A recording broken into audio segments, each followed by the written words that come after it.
All right. Wait, let me do this first. All right, we're chilling. What's up? Twitch tube, YouTube, all the tubes. VOD review. How's it going? How's it going? How's it going? How's it going? How's it going? We're gonna do some VOD reviews today. Maybe we'll play some games later. I'm not gonna stream super late. So we will definitely stream tomorrow. So medium stream today. Maybe longer stream tomorrow actually, because I don't think actually I have anything to do. Like normally my Saturdays are kind of packed. Tomorrow's Saturday is kind of open. I should probably play some more just to get into like a confident spot to qualify for Mecha Cup, because right now I'm like in an okay spot, but like if I just have like one bad day of games, I could literally be in a terrible spot. So yeah, I should definitely play some more, but I don't know. I want to do some VOD reviews right now. I think I just haven't done any in like a sec. Use admin heartbilly posted yesterday and OMG, it absolutely destroys everything. That's what I'm saying, Phoebe.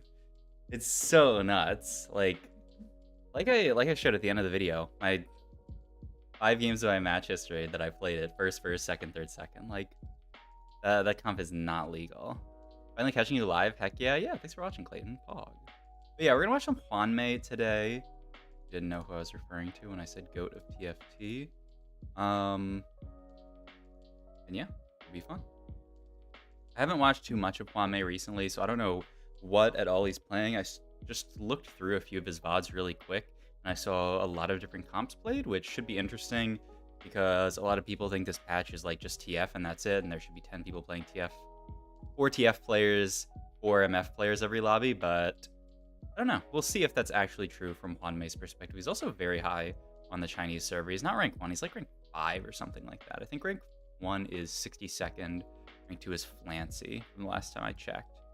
But yeah, I think we're just going to hop into it, vibe, watch some games, and, you know, just generally have a grand old time with Teamfight Tactics. So let's start the VOD up.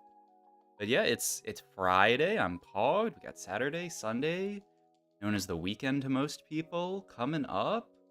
Ooh, it feels good. Honestly, I was thinking, I finished my dinner, and I'm a dessert-based life form, and so I was thinking about what I was going to eat for dessert, but I've been trying to stay away from, like, eating ice cream every single night, because I think, like, as I get older, that's going to, like, destroy my body. So I was thinking about what I want to eat for dessert. My sister got these like ice cream boba bars, and I haven't had one in a few days. So like, come on. If any day, Friday's the day to eat one, right? Need to learn how to improve from watching better players. Oh, it is like the most goated way of getting better at the game. So many players, when they try to improve, just spam games. And that's fine, but like very often you'll hit a wall that you would be able to overcome if you just watched better players, because you'll learn things that you can't learn from your own games, because you're making mistakes. In TFT, it's very often that you make mistakes you can't actually see because it's TFT. They're not mechanical mistakes. They're like big picture macro mistakes or like decision-making mistakes. Yo, what's up, Sylveon? How's it going? How's it going? All right, let's get into this VOD. What's up, guys? Sub-Zero here. We are a VOD reviewing Hwanmei. Oh my god. Look at that first orb. Sona and a Kaisa. You already know what I'm thinking. Also, there's like 10 people walking behind him. Is Hwanmei... Okay, any knowers in probably YouTube, because I feel like YouTube has more people who will like look up information. Like, where is Hwanmei streaming from? Is he streaming from like it's some like org like location, huh? Oh wow, interesting that he holds Silas there. Huh. wonder why that is. Maybe he's thinking of playing some kind of like Lucian game potentially with the Kaisa? I don't know, we'll see. You gotta try frozen custard over ice cream sometimes. So much better. Huh? Frozen custard? Am I crazy? Maybe that's just something... I don't know. Anytime I see someone say something different than from what I'm expecting, like, or than what I'm used to, I'm like, must just be like a foreign thing. He didn't even hold the Lulu. All right. Here augments here. Let's tab back and look at his spot. So like he's got Visona. Theoretically, you could roll and look for like Hail to get underground in, but then you're stuck with a Kale augment. What's up nowadays, Agreste? As far as one cost, he's got 2 Renekton bonds. The problem is his items don't really make a ton of sense for like a Renekton and reroll angle. He does end up buying the Silas pair, right? His Silas here augment could be really good. He sells Kaisa and buys Silas. Doesn't buy the other one, but yeah, like Silas here augment could be really good here. This is the anti-care augment. I don't think it's very good. If you want to play a laser game, you could take this, but I would not want to. You could take one of the Panth augments and play around that, but I don't like doing that. I would reroll this for sure. Second augment here. Okay, I mean, he hit 2 costs, and this is Raider Spoils, right? Yeah, so you can take this and have Underground in. I feel like people in China still, even with the Underground nerfs, just 24/7 want to be playing Underground. And yeah, I like leveling here. I played a game a while back where I didn't level in this spot because I was like, I'm just going to take a bunch of damage. Oh, and he sends Redemption. Okay. But you just take so much damage in this meta, and HP is so important. Born as in Wisconsin. Wow, same difference. Okay, kind of true, actually. But I don't know. I don't think custard is very big where I live. But I don't know. It could also just be me being a sheltered Twitch streamer. Ooh. My god, wait a minute. That's 4 underground. It's also the Renekton too, but like you can't actually even put that in for like 10 years. Oh. Okay, it kind of looked like he was about to trap a unit, but like you can't trap a unit this early. He's also giving the item to Kale, which I think his idea is that like Triforce or even like Collector might allow him to pick up some kills, which makes sense. I like it. He's holding the Renekton though. All right. We'll see where he goes from underground. I feel like every Chinese VOD I watch is an underground game, and I don't know how it happens, but that's just life, I guess. Curious to see if he goes 5. Ooh, I need to move my... Yeah, there we go, so you guys can see that. Curious to see if he goes 5 at 2-5. I guess we'll see.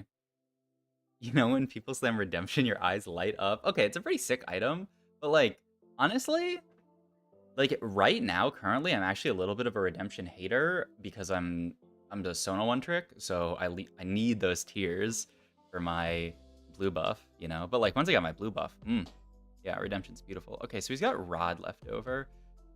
He could solidify like that this is an AP game by taking Cloak here. He could also just take Tier for a mana item. I think honestly, if I'm angling AP here, I would take Tier. I guess the most obvious thing he could angle here is just like TF. He can always just angle TF. So if he's doing that, Tier's fine, Bow's fine. Bow just allows you to immediately slam Gwynsu. If you're angling TF, I bet you take Bow here.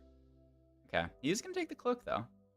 So it could be Ionic, could be just anything else. I do think Cloak's really strong. Like I was almost thinking maybe that you can start Cloak because of how strong Declaw is right now. You can check Admin here, which... Oh wait, no, he can't check Admin. He does not have Blitzcrank anymore. Okay, you can scout a bit. I mean, I imagine he does not level for this Renekton. I mean, it's a big upgrade, though. Yeah, he's just going to try to full loss it. He's not even going to crack the tome open. I would sell the Renektons and make 20 here. Yeah, so then at that point, why isn't the Redemption just sitting on Vi? But I don't know, maybe he thinks... Honestly, could Redemption swing this fight? No. Okay, that was actually like a pretty good loss. Only 3-unit loss there, not bad at all. He gets to make 29 here. Kill this, make 30. Yeah, I guess you can. If you're not going to slam item, you can just leave this tome on your bench. That's kind of cool. I always call them tomes, but what are they actually called? Anvils? You can just leave this anvil sitting on your bench because, like, he doesn't need the item right now. Been having massive issues pivoting off underground after big cash of this set. AD feels like crap, so I hate the easy sure shot pivot. Yeah, agreed. Definitely. I feel like you tend to want to play something AP. I saw... Oh, no. He actually won this fight? Oh, I was not... looking at what happened here. And he actually makes Kale too, instead of making 30. That's kind of surprising. Ah, rough that he wins that last fight. Wow, actually, I mean, I guess he just got out-inted. Let me look back, because I was Oh, okay, okay. I was really scared for a second because I was trying to watch some VODs last night and like I would scrub around in the VOD for a second and it would just load for like 25 minutes. Okay, so this person just full sold, made 40, and now just has this kind of crummy board. Wow. He got wrecked. He got absolutely wrecked. And there's nothing he can do about this here. Like, this is his worst board, for sure. But, like, he's got to play 4 underground. It's actually so rough. Because, like, if he doesn't play 4 underground, he's, you know, it's not like he's going to sell Sona or something. But yeah, I'm actually surprised about making the Sona too. Maybe he thinks it's just going to be a really solid item holder? I don't know. He's still giving Ezreal to frontline. I mean, actually, Gale is probably a quite solid item holder for, like, TF. I'm curious about the cloak take, though, because I feel like Static Shiv's so good on TF. Ooh, that's Rel Pair. Or, that's not what that unit is called. Vex. You know, they're all monosyllabic units. But yeah, now that you can make gold, I would just make... Oh my god. Wow, he actually got really hard punished there. By selling those Vexes before he saw the rest of the orbs. Because he had Vex, too. That's actually nuts. But, okay, that's life. I guess it's not a Vex game. He also got the bow. Okay, is it worth playing TF Lottery right now? Yeah, I think so. I mean, to be fair, I don't play it very much. The Gargoyle Slam, of course. People in China love Gargoyle. I don't get it. Yo, what's up, Jamin Darke? People... I think it is very, very strong. Wait, what? Lee Sin got Collector. That shouldn't be right. Alright, and give me a sec for the videos trolling me a little bit. Let's skip through it in the YouTube VOD, I guess. So he has Gwinsu that he can potentially slam. Yeah, Hwame's face is my face right now. What is TF Lottery? Just like rolling down and trying to find a Twisted Fate in this meta where he's super, super contested. Like, if you can hit, it's very strong, and like... I mean, this is coming from a perspective of me, and I've just been spamming Sona recently. So, like... I'm gonna try refreshing and see if it helps. I've just been spamming Sona, so I don't participate in the TF Lottery, but there's a lot of people who've climbed very well with it. Like, if you end up in a situation where it's a good TF game, and you have good items for it, or like you high roll an early TF, like, I think it's quite reasonable to play it. We're even on lower quality. Like, this is Ultra, but I'm pretty sure this is the lowest quality. Oh, wait, no. You can actually go lower to HD quality from Ultra Clear. Okay. He checks admin. Oh, wait. We have missed some stuff here. Alright, we need to put it to 2x speed as well. Okay, so this is where we were. He gets like 10 ode, and he's 60 HP. Alright, augments here. And I think Thrill is probably fine if you want to play around TF, I would imagine. I don't imagine this is very good. Like, he has Gwinsu. I guess, like, my big question for this game is what is he going to do with this Raider Spoils? Like, I don't know. That's kind of why I wanted to watch this, but I saw he took Raider Spoils. I was curious what he actually does with it. I imagine Thrill is fine here. Okay, yeah. Fix that. Pulls that. Okay, yeah. Finds a Warwick. Super early Warwick. So he could actually play around Warwick. So let's check admin. Sona, I don't know how that works. Okay, watch my most recent video. My YouTube. That comp is, like, actually busted. Like, if you just want to climb for free, play Sona. It's actually, like, not legal how good that comp is. And in my games, it is, like, pretty uncontested. Sona or Lulu? Okay, I'm off the Lulu train. I'm on the Sona train.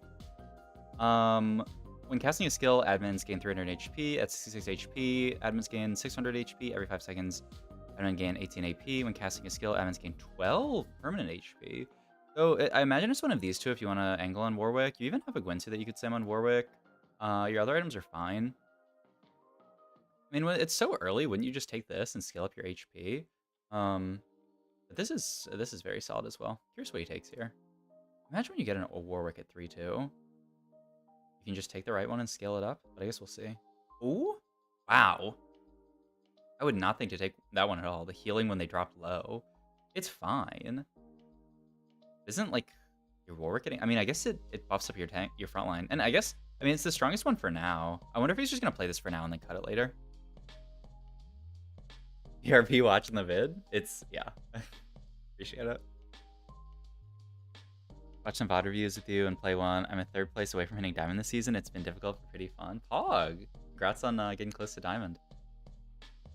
Alright. Still chilling here.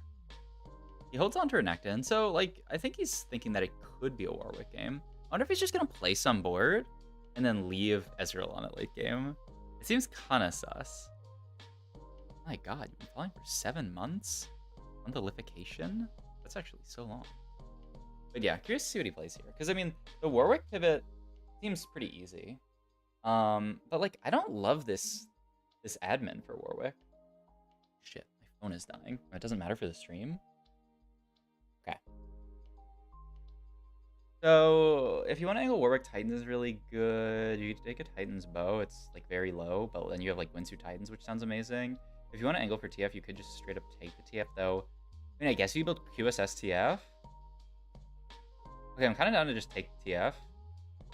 But I don't know, is QSS Gwinsu too bad?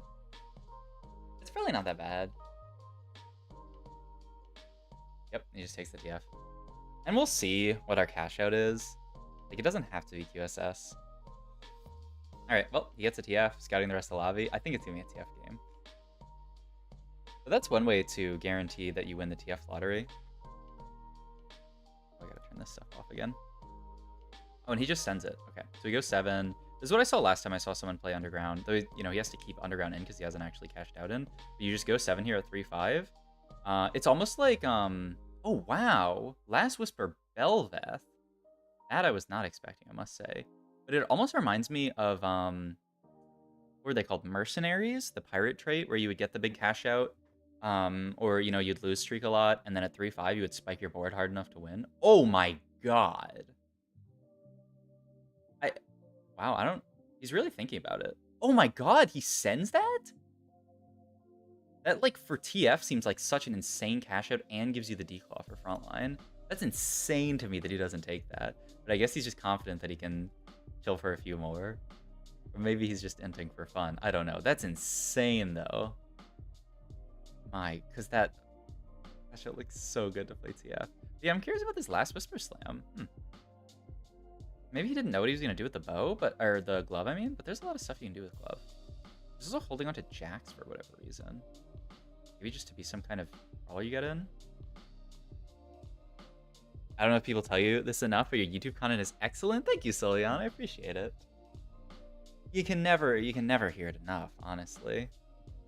All right, get Sona back in for 4 Underground. If we want to make TF items, we have Gwinsu plus Rod. It could be like Gwinsu Gunblade, Gwinsu Archangels. We have healing already, so Gwinsu Archangels sounds really good. And then you can make second Gargoyles frontline, which I don't hate. Yep. Of course. Oh, Ezreal is giving item to who here? To Urgot? Okay. That's fine. Didn't really look like that was exactly intended, but it worked out. Fighting a Draven here, which, I mean, honestly, it's kind of fine. Yeah, they don't have they're down like an augment sort of because they took Pandora's items. But yeah. Okay, I mean, this is untakeable. Second win seems fine. It's like double healing, which is a little bit awkward. It's like perhaps Real Procs heals you up and then second win doesn't actually do anything. The other option is Reroll. Maybe it is Reroll here. Axiomark doesn't really do much in this comp, I would imagine. I hate to roll over second wind. I think I would roll here, though. Okay, he just decides to take second wind. Maybe the anti-synergy isn't too much. I guess we'll see. I mean, it's obviously very good for your tanks. Alright, this is his board. Yeah, I definitely think giving to Belveth is the best option here. And did he sell TF? He did, right? This is an AD game? In this economy? He's actually just playing an AD game with no TF. He took the TF off Carousel and then decided not to play it once he saw Belveth. Wild. Also slams the Rod on Urgot for the extra treasure chance. Hey, Chad. Alright. Belveth can't quite finish that unit off. Down to 21. One more loss and he gets his cash out. So we'll see what that ends up being. He's pretty low. Oh, wait. Oh yeah, he just has cash out there. Okay, because he had 4 in? I didn't actually see what he's at. Okay, so he just takes that because he has to because he's going to die. And now he's sending it. He has infinite items. I mean, you have to roll first and see what you hit. Jax 2, he really makes... Oh, because he wanted to make... Oh, God. Oh, wow. He actually made it. He didn't get mech in, but looks like he wants to go mech angle. Also, he's got 50 items on bench. And he's got to get all these undergrounds out. Oh, God. Even the goat of TFT can be dizzy sometimes. And then Azul can hold these mana items. Oh god. All right, he's got. I mean, so he's got Mecha. I don't know if he's gonna play another brawler or not. What are his items even? He randomly has a sword on this Ezreal. That's kind of rough. I mean, as far as like ASOL items, if you could get this sword off somehow, you could go like, you can go Archangels. Archangels on this ASOL unit I think is very good. Archangels, Guardbreaker, sell this JG, and like Renans maybe. You can even take an ASOL 2 here, which is pretty nice. Allows you to go Shojin if you want. But honestly, I don't know. People have been talking of this Archangels on ASOL, and I think it's the tech. I think it's too good. Okay, so that's ASOL 2. Also randomly finds Samira, which is fun. Gets Mech in. So he is going to go Shojin JG. Gets Bel'Veth too. Okay. We're actually cooking. And finds the Ezreal replacement? Oh, he's not going to make this immediately. Okay, this can be Guardbreaker, of course. Finds another Urgot. And I guess he can just make Renans here. Yeah, you have to give an item to someone, and so he's going to give it to Bel'Veth. What an interesting comp.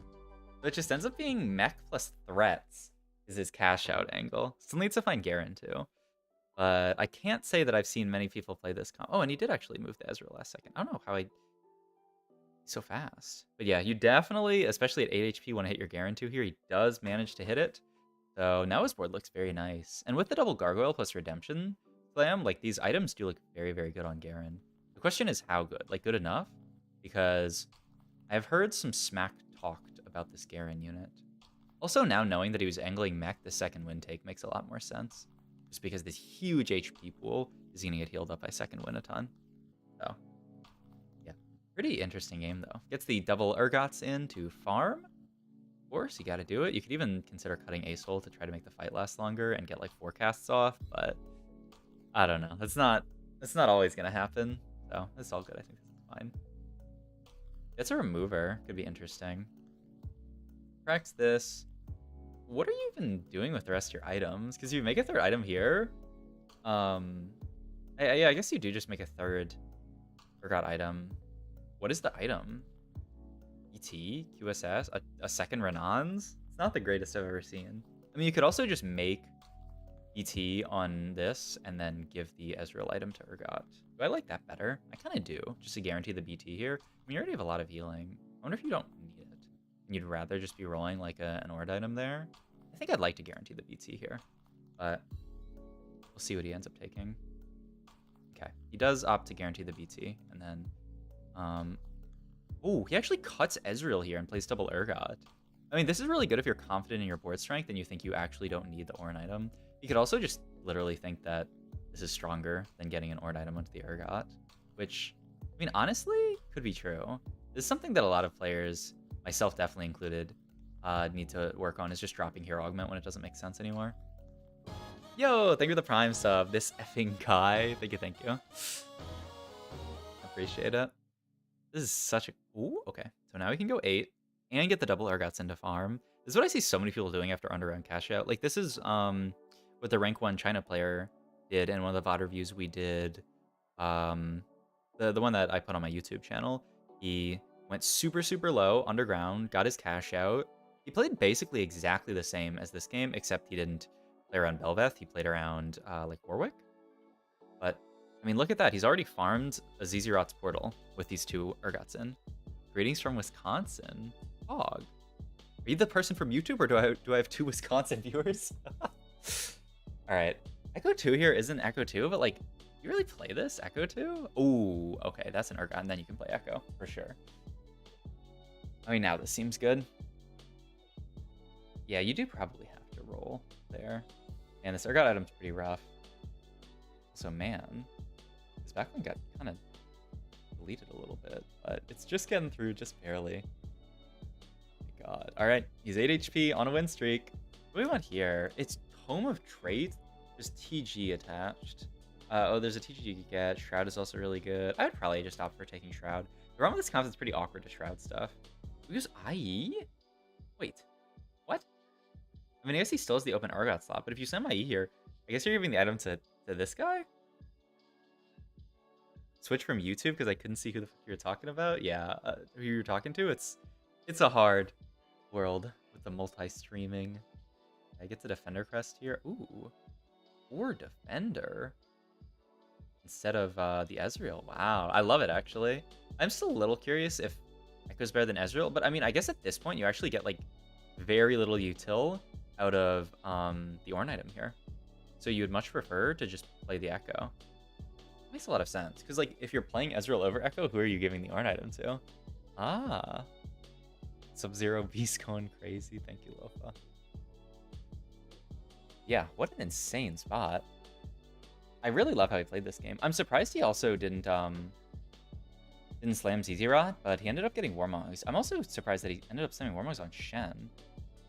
He actually thinks the utility from Shen ult and Shen just like living longer is more important than Echo. And also, no, I mean, Echo's a defender, so it's not even like a defender thing, you know? Because he gave it the defender spat. So it's not like he cares about the armor on it. Wow, but his board is stomping. I'm actually like shocked to see how well this board's doing, but he's got so many items from the underground cash out, plus Urgot farming items that like, yeah, I mean, he's got 3 fully itemized carries and a fully itemized tank at end of stage 5, which is definitely ahead of the curve compared to the rest of the lobby. It's a little baby duplicator. This can maybe make him 2-star Shen. Protector's Vow, Declaw. Actually a relatively AD heavy lobby. Probably just Protector's Vow, make Shen cast earlier, if he really cares that much about Shen. Oh, he's actually rolling deep here. Does he think Shen 2 is that important? I wonder. Now this is going to go on Echo. Okay, I don't understand anything. Early Echo cast matters more here, but I guess like getting the Shen cast off early doesn't matter that much. You'd actually prefer the Shen cast to be a little bit delayed, perhaps? I don't know. It's stuff like this that's kind of blows my mind. He rolled past a Shen there. Oops. What's he rolling deep for? Is he trying to deny Jins? Oh, is that person a few off Jin 3? That has to be it, right? No? Okay, he just looked at their board and I don't see any Jin. So I'm not really sure exactly why. I mean, maybe that person was rolling down. And so he decided to roll down and then they sold all their Jins. But then they'd probably have more HP than, or more econ than that. So I'm kind of surprised. I don't get exactly what happened there. But maybe, unless there was someone else angling Jin, which in that case, they probably deny enough from each other. All right, but he has actually made it to a top 4 from this game. What an insane game. This is GOAT behavior, though, and really interesting angle where I think most people would just want to default to TF from underground, but he actually just played around Belveth as his main carry and then Urgot, and played Mech as well, which is something that I think a lot of people are really... It's just not on most people's radar, I would say, but I mean, he's absolutely crushing with it. So really cool to see when a lot of people are like, oh, there's no diversity in the meta, everyone has to play the exact same comp. Like, you look to the really good players, oh god, and they're getting shit on by Ezreal. Oh, it's a third though. I mean, that was still an amazing game. Really, really cool game to see from Hanmei. Hope you guys enjoyed. If you did, please like, comment, subscribe. Check out my Twitch and all my other links down below. Thank you, thank you, thank you. Okay, what a cool game from Hanmei. Also really cool to see him playing around the Raider spoils and then end up cutting it later. Like, that was very well played. My god. I love watching TFT, man. It's too lit. Like, actually just watching a game like that just makes me love TFT so much. Oh shit, you know what? My light's not on. Don't I look so much more well lit now? Look at me. Beautiful. I started, I saw Bryce. I don't know if you guys know, Esports Law, the TFT player, caster, gamer extraordinaire. He had a tweet about how gamers need to do skincare. And I was like, okay, fuck it. And I went with my sister and my girlfriend to Ulta. And I got a skincare routine. And it's kind of fun. It's kind of nice. Like my skin definitely feels very nice. It looks good, but maybe that's placebo. But it's pretty sick. Would recommend. I still don't know anything about anything. Like, I still don't really get what a toner is. I have one and I use it, but I don't really understand it at like a metaphysical level. But I guess maybe most people don't. Okay, actually, that's cap. I think probably a lot of people do, and I'm just not. Okay, in any case, what's up, guys? I'm Zierak here. We're watching another game from Hanmei. Ooh, Vayne start? Man, this guy always gets 3 drops from his orbs. I see a Lulu in a shop. Honestly. Ooh, is he thinking about, like, a Lucian game? That could be fun. He started Cloak this game. Okay. Ooh. Okay. Oh, what the hell? He really loves these Siluses. But he sold Lucian for it, so it's not like he's angling Lucian. I mean, I guess in this point, in this position, he's just thinking about playing around Anima. That makes sense. But yeah, he doesn't really care much about Lucian reroll, it seems. I actually preemptively sold those units in case he gets a big orb, which I like a lot. First Augment here. Mascot doesn't really do anything. Electro is just generically good. You have Renans or Declaw. Honestly, Declaw Slam is pretty good. I would be fine with that. Declaw Slam, Electro Charge? Ooh, I like that. I would definitely think about that. I guess we'll see. Getting there's the lobby, but I'm at 2 times speed. He takes Mascot +1 with, like, nothing. Huh? Alright. I'm down to see what he does this game. Like, he's actually gonna send it from this spot into, like, Vex? What's up, Becca? Get a retinol and collagen facial moisturizer. This isn't yogurt. Someone say God of TFT. Look. Yeah, you're right. Make sure you use sunscreen. It's the most important part of skincare. Agreed. That's a good take. Thank you. I've been doing my best. Like, I'll usually go to the gym. Like I went to the gym earlier today and I sunscreened up. Some here, all sunscreened up. So I'm doing it. Even as a gamer who, I mean, some days I like don't go outside. So like those days, like it's fine to not wear sunscreen if you don't like go outside, right? I mean, that's the most like gamer question ever. But like, that's fine, right? I wonder if this is an Anima game and he's just using the Mascot +1 for Mascot +1. To just play 2 Mascot the whole game. Doesn't that seem kind of bad, though? I don't know. But he's got the bow, and he's got 3 Anima in. Maybe he's just an Electro hater? I feel like Electro was good from this spot. I don't know. Let's see what he does. I mean, he's holding onto the Malphite. But it's just like, are you really playing Vex from Declaw Bow? I guess we'll see. And he's 88 HP, so it's not like he can even, like, nab one of these tiers really easily. Ideally, you'd want, like, the Tier Rod. Yeah, that's fine. Okay, Pog, we're chilling. He's looking at that tier glove. Can't get that tier glove. He takes... Those Warmogs he took there, right? I mean, it's not bad by any means, but if you want to play Vex, I can't imagine that you're taking this. Oh, I am interested to see what he plays this game, because I don't know what the hell this is, to be quite honest. I mean, he has the Pike. What an interesting game. I'm going to say hi for Nyquil. It's because I missed last stream. Hope the VOD reviews are plenty and good, and see you Sunday if you don't stream tomorrow. All right, see you, Becca. Yeah, I'll stream. I'm gonna be streaming tomorrow, so yeah, I'll see you then. Hope you sleep well. My God. Okay, I mean he's on a 2 streak here, potentially 3 streak. I just don't know what his angle is. Once again, I don't know. Watching good players is so lit. It's like I think so many people. Hold the Vex, play 4 Mascot, 3 Anima. Word is chill for now. And it allows him to hold the Vex. But like, it's just bow is not a Vex item. Right, also I gotta turn this light down. I have this too damn. That's a lot better. No, chillin'. I mean, now I don't look as lit, but I still look lit enough. I mean, this is a fine opener. He ended up actually losing that fight, though. Huh. Alright. Show me, Juanmei. Show me what you're doing. Also, there's 3 people 100 streaking in this game. My God. Isn't that insane? I didn't even know that was possible. That they could all actually dodge each other matchmaking-wise.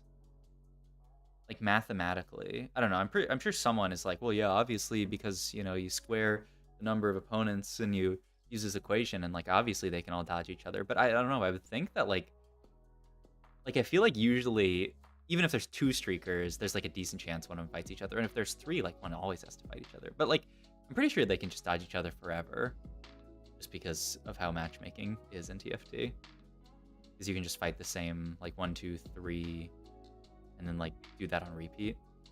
All right. Let's see augment here. Okay, he does have rock solid as an option. Maybe that was the angle all along. Oh, and that's why I opted to slam like really strong tank items. You just take rock solid here and play around Malphite and Vex. Huh.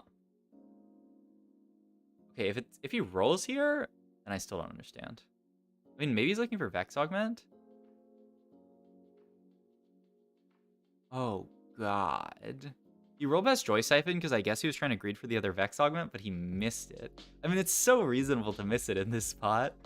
Like, I'm pretty sure like he can still see a threat in that slot. Oh, fuck. And he's got Anima in. Okay.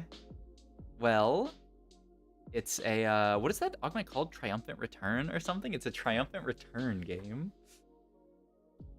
I mean, I guess this just means he's back to Anima, and he's gonna use this augment to play +1 Vex or +1 mascot the whole game. Boom! Go off, Vex. Wait, he sold Vayne? I mean, I guess you have to move items off it at some point, but like, I guess this is a fine board. You can level like basically for free, cost him 1 gold, but like you would do it here, right? Just to get a defender in? No, he's just going full econ up. What the hell is going on here? I don't know how to play TFT, man.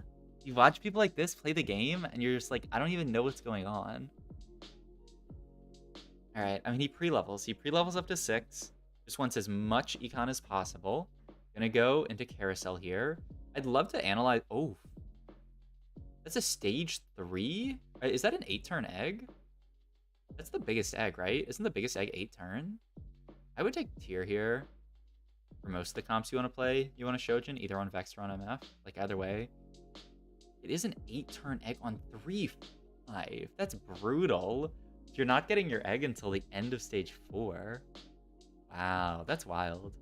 Ends up hitting Shen here, right? That's what he has on board. Jax player.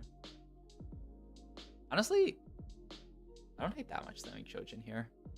Though I've heard, like, I was watching some VODs yesterday with some Halo players, and there's a Vex player in a similar spot, and someone floated the idea of slamming, like, I mean, they had like a rod here, and instead of going like Shojin JG, they floated the idea of going IE Archangels, which, like, honestly, I think if you play around Vex, especially if you're playing like the 6 mascot version, I think is really, really, like, makes a ton of sense. Like in this game specifically, maybe not, because he wants to play around the Riven, which means he probably wants to play MF, but then he did end up just like selling Vayne. He doesn't want to play vertical anima. Maybe he's just gonna play 3 anima. Or, I mean, he doesn't necessarily have to play 3, but like I feel like you should. I don't know. I'm so curious to see where this game goes. I mean, it could just be an 8th, but like if it's not, this guy's the god of TFT. I mean, he's relatively wealthy. Where do you go level 7 here? Okay, start sending it. This is something that I have to do more as well. And he hits 1 TF. So that's his sign to start pivoting the entire board. And he's just going to play TF with Riven, maybe. Like, rolling on 7 is so good this patch. I feel like it's, like, insanely good. Okay, there's Riven, too. Ooh, he hits a random Samira, too. I guess that could be his carry. Okay, there's Shen, too. Monkey, too. Definitely need to get Ace out. Doesn't have a sure shot. He passed up some ashes. And maybe he just doesn't feel like he needs it. Slams Last Whisper, Protector's Vow, and steals the sword. Wow. Wow, wow, wow. What a crazy pivot into 4 Defender Samira. And honestly, she's kind of doing work. But yeah, I feel like rolling at 7 feels so good. Like, he just rolled a 0 on 7. And I think this feels amazing. All right. Oh my god, and it's Priz. You just have to take Radiant Relics here. I guess you could reroll as well. I feel like Radiant Relics does a lot of work for you here. Just to get another Samira item. Looks like he's rerolling. Okay. I mean, you can't really take this. I mean, this is actually pretty good. Yeah, I think this is fine.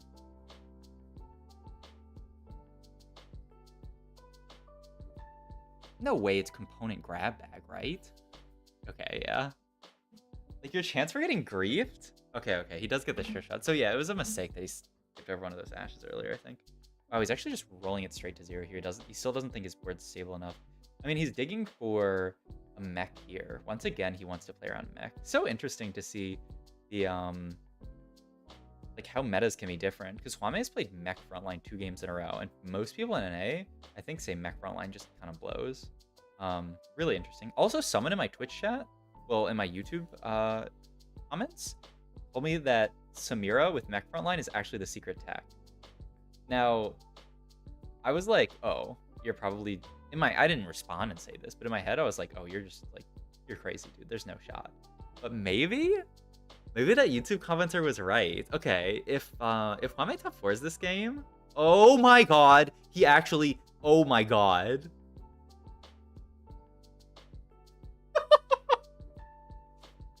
He actually just FF the game to Draven hacker. Oh, that's so good. He did it so smooth too. Oh, that's so beautiful. In like a reasonable spot. Oh, it's the next fight. It's the next fight. I mean, not that reasonable spot, right? But he sees that there's a hacker Draven about to go on his backline, and he just immediately the mechanics, honestly, on that FF were brilliant. Oh my god, that's so funny. Okay, well, maybe it's not the tech. I guess we'll see. Or we won't see, because he's dead. I need a... That's so funny. That is so fucking funny. I gotta make a clip out of that. 46 minutes into the stream. I need like paper. Can you guys like understand? I guess I can just use a sticky note on my desktop. How to use that strat. 48 mins into stream on May. Rage quit. That's so good. It's so funny. Even the best players sometimes just tilt FF into... I think he went 7th. I think FF is mechanically easier. That's a good point. Actually a very good point. Yeah, Hwame can optimize that better. This is the game he just played, right?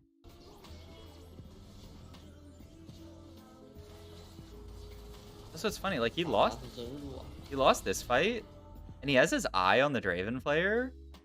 He's like, oh, please don't let me fight this guy.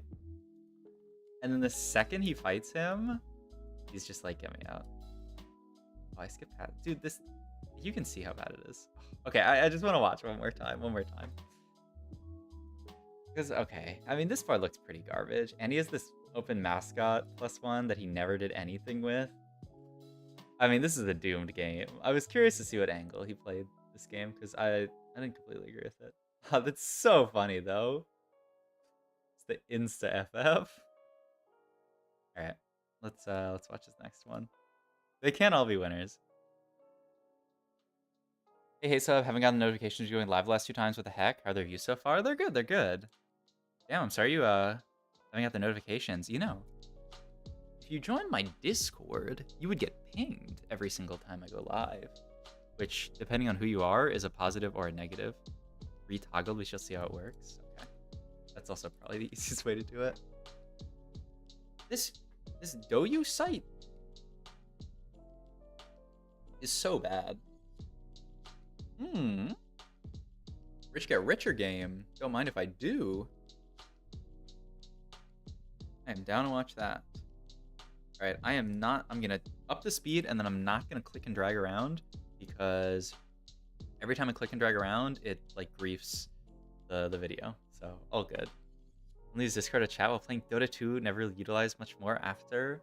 Oh, you gotta get in the Sub-Zero Arc Discord, then you learn about the new text before I post the YouTube videos. You think you improve more from VOD reviewing or playing? I'm Master in LP, but don't do any VOD reviews. You're a level above and seem to do more VOD reviews than playing. Is this your secret? Okay, I don't know if it's my secret, but like I do think, like especially at your level, I think you can gain like a ton from VOD reviewing. I think Asa, who is okay, honestly, this is like, I heard someone say that he said this. I don't know if he actually said it, but someone said that Asa, who's like a quite high elo player, said that like, especially if you're below challenger, he said like 75% VOD review, 25% playing is how he would split it up. I think that's pretty reasonable if you're below like challenger. Just because like once you hit like challenger, you can do a lot more of your own sort of like theory crafting and like thinking about what builds are good, what comps are good, talking with other high elo players.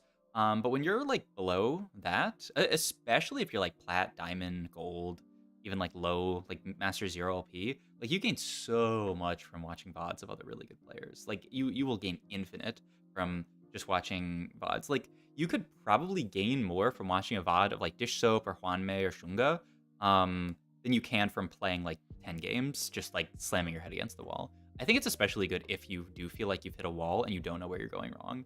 VOD reviews and like getting coaching, or even just like, it doesn't have to be like formal coaching if you like can't afford that or you just don't want to spend money on TFT. Like you can always, if you know anybody who's like higher ranked than you, have them just watch your games, or even similar ranked than you. You properly VOD review, I tend to autopilot after a few minutes of watching. Okay, the best way to do it, which I don't always do because like I'm part VOD reviewing just like for YouTube, and so I don't want to pause like every 3 seconds. But like the best way to do it is to pause before every decision and say, what would I do in this situation? So like for example, I'm gonna grief my own VOD review because I'm gonna have to go back. But okay, like you get all the gold, no decision to be made here. All right, boom, we're about to see a shot. Pause. What units would you buy here? Like, I would probably, I mean, I'm a Lulu lover, so I'd buy the Lulu here. Probably just buy Lulu, Poppy, and field them. But like, it's very likely that Hwanmei does something different. Like maybe he prioritizes like Kale Blitzcrank.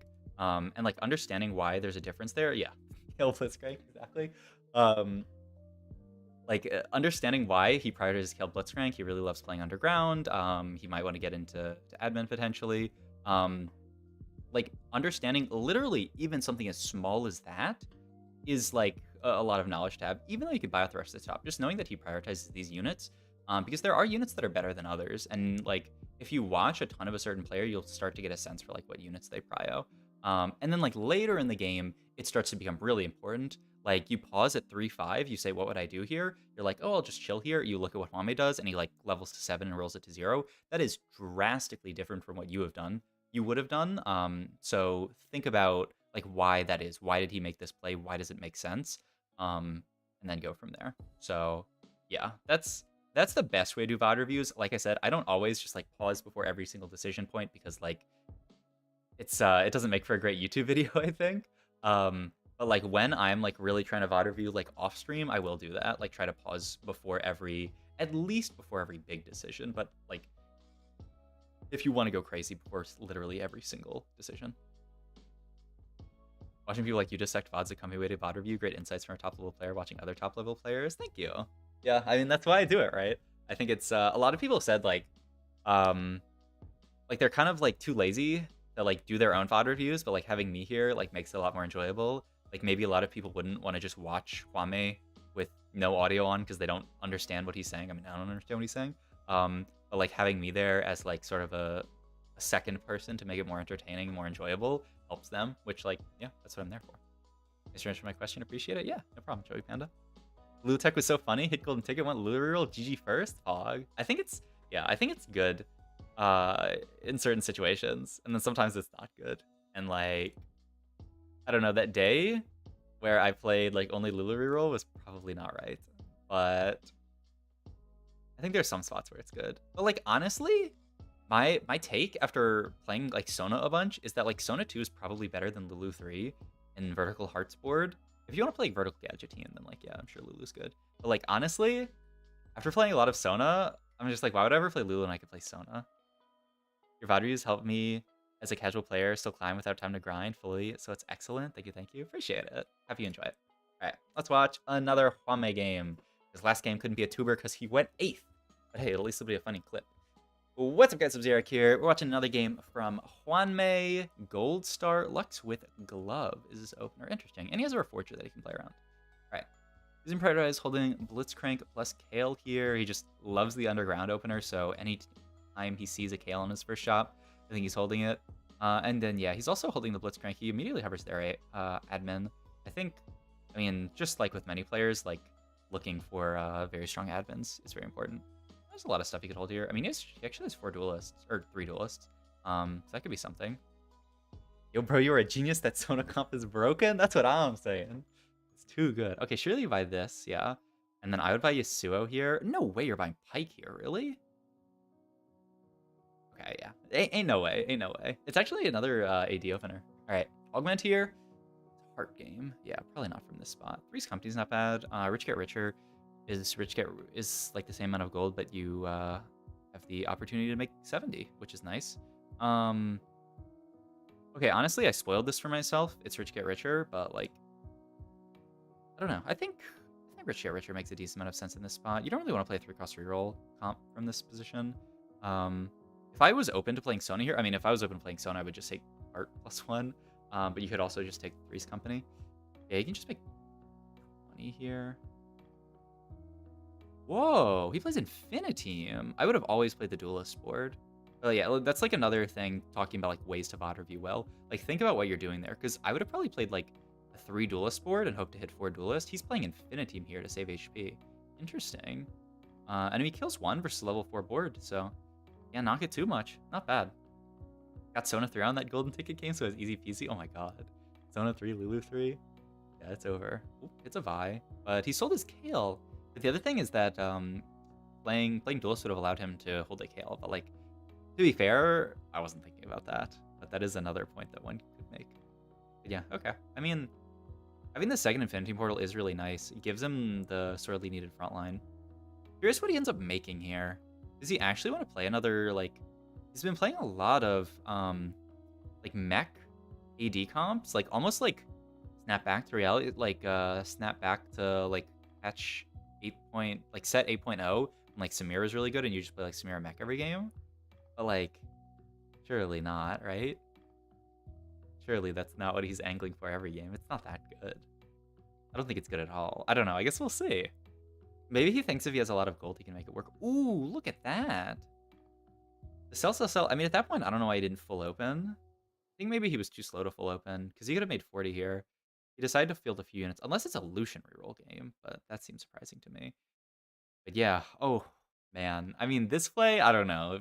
Do not try this one at home, kids. Like, full selling your board at 2-3 to guarantee loss streak because he just wants the loss streak that hard. I mean, it makes sense, but jeez. That is really scary. I imagine he wants some kind of bow.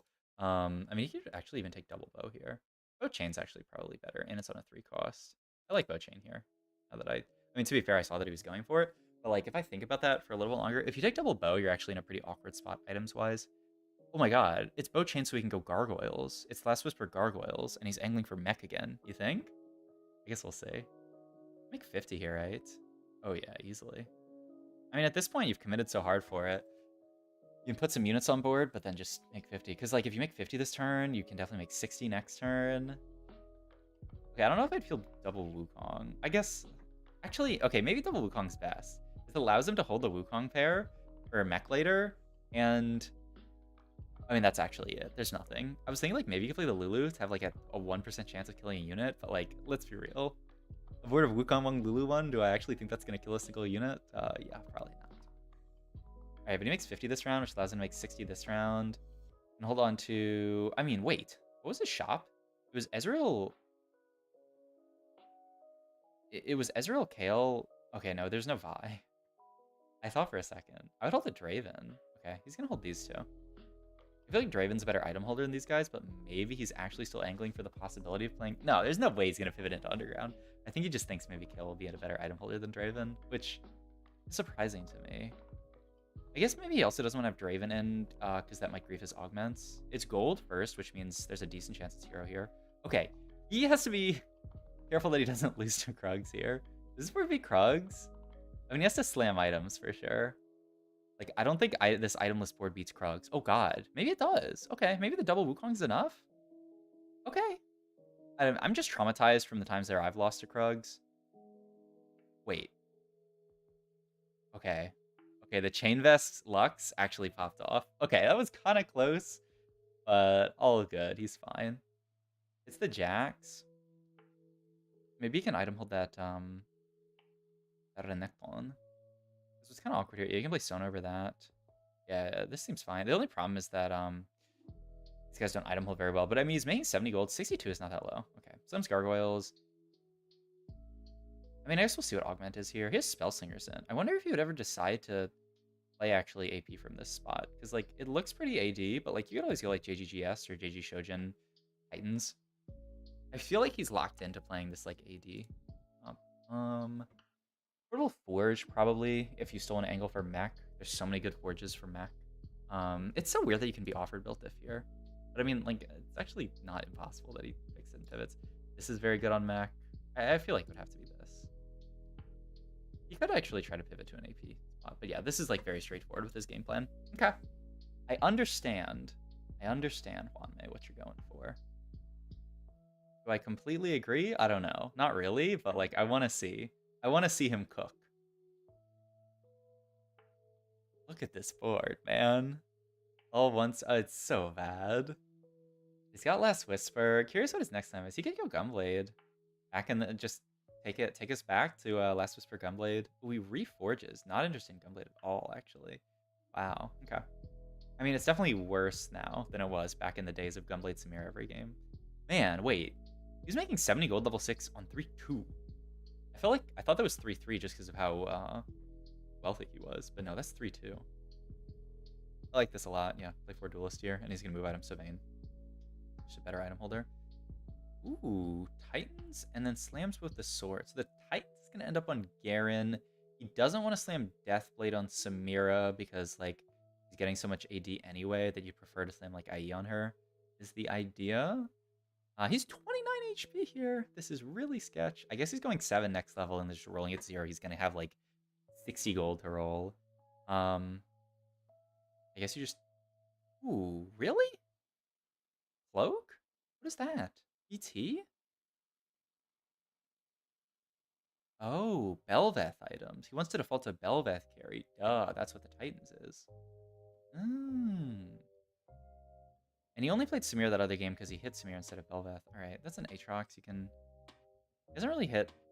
There's TF. Aatrox pair, definitely not bad. You can make Jax too. Sure.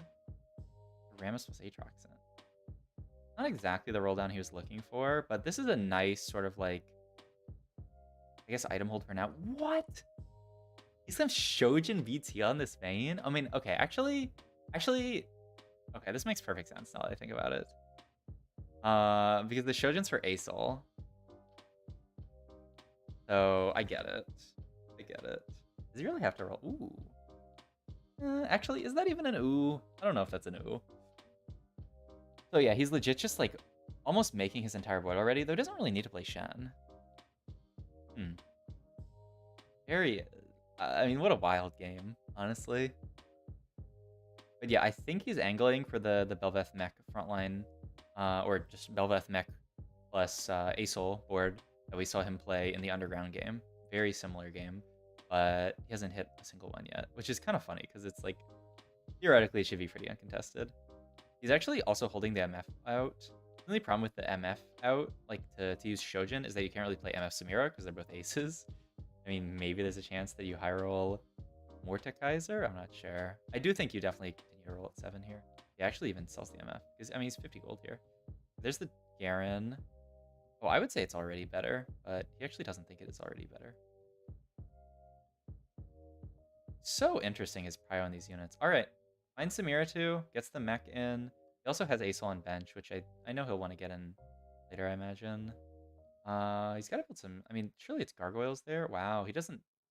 Oh, he's getting the bug where you can't slam items on units. Oh, I hate that bug so much. That's actually so rough. He still wins. Wait, yeah, he wins the fight. Okay, I would be so mad if I lost because of the bug there. All right, augment selection. I mean, this is not bad. The problem is that you can't really play it unless you hit MF, which he passed up. This is not bad either. You can just cut the jacks and play this. What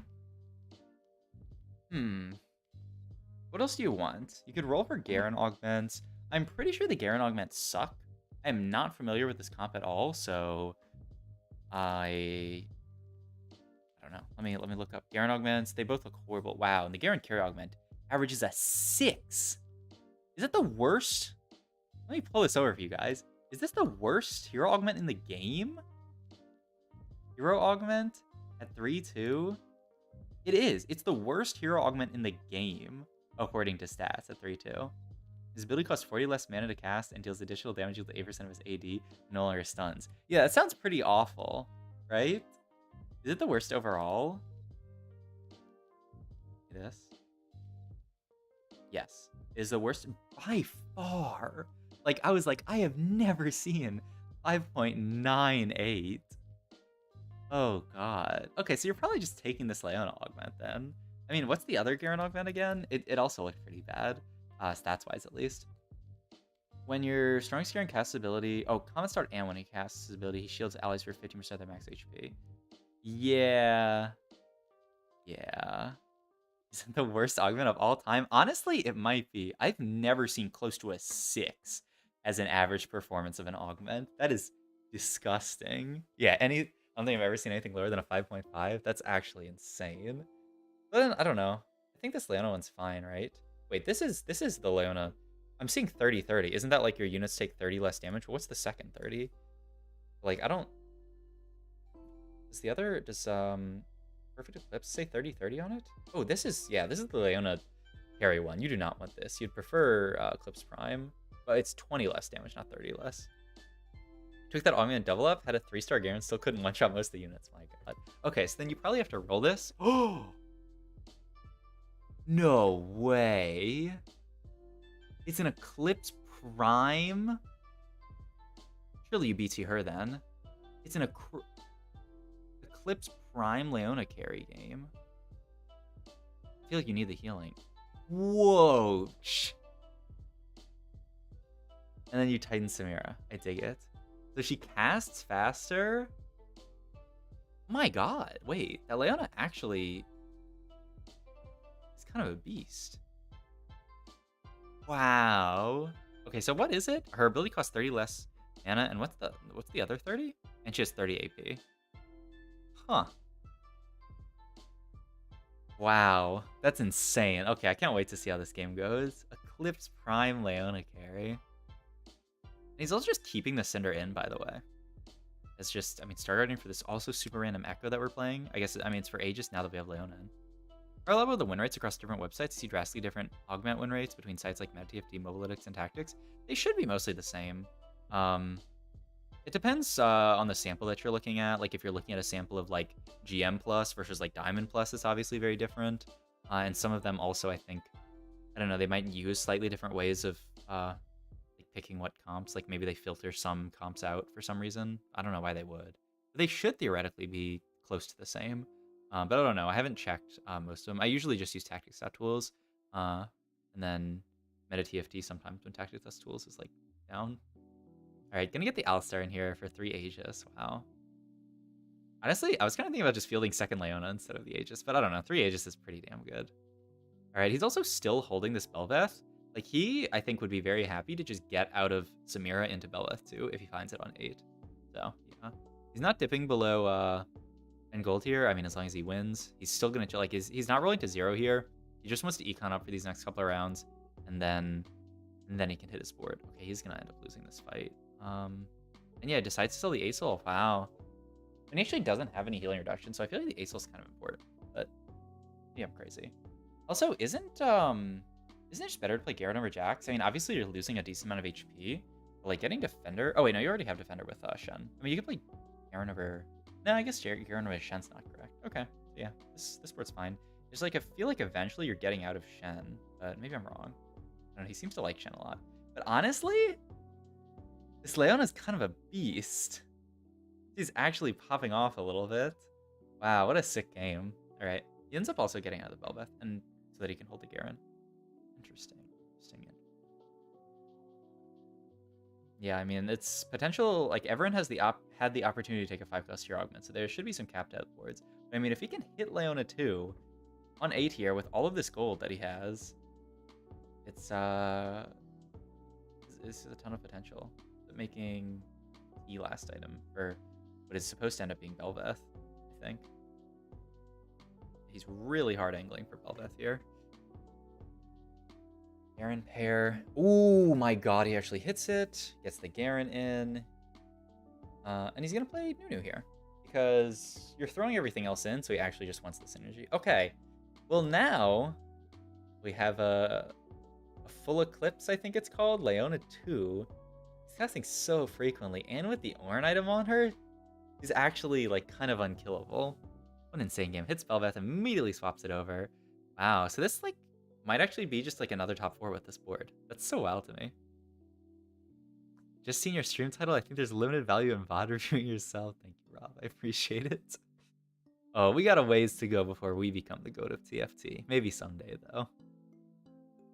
But my god. I gotta start doing stuff like this and playing Eclipse Prime Leona before I'm the GOAT of TFT. It's so sick, actually. Okay, ends up selling the ASOLs here just to make some money. He's still rolling deeper. Huh. I mean, he's 21, I guess, but like, I feel like there's not that much to be gained from rolling here. Okay.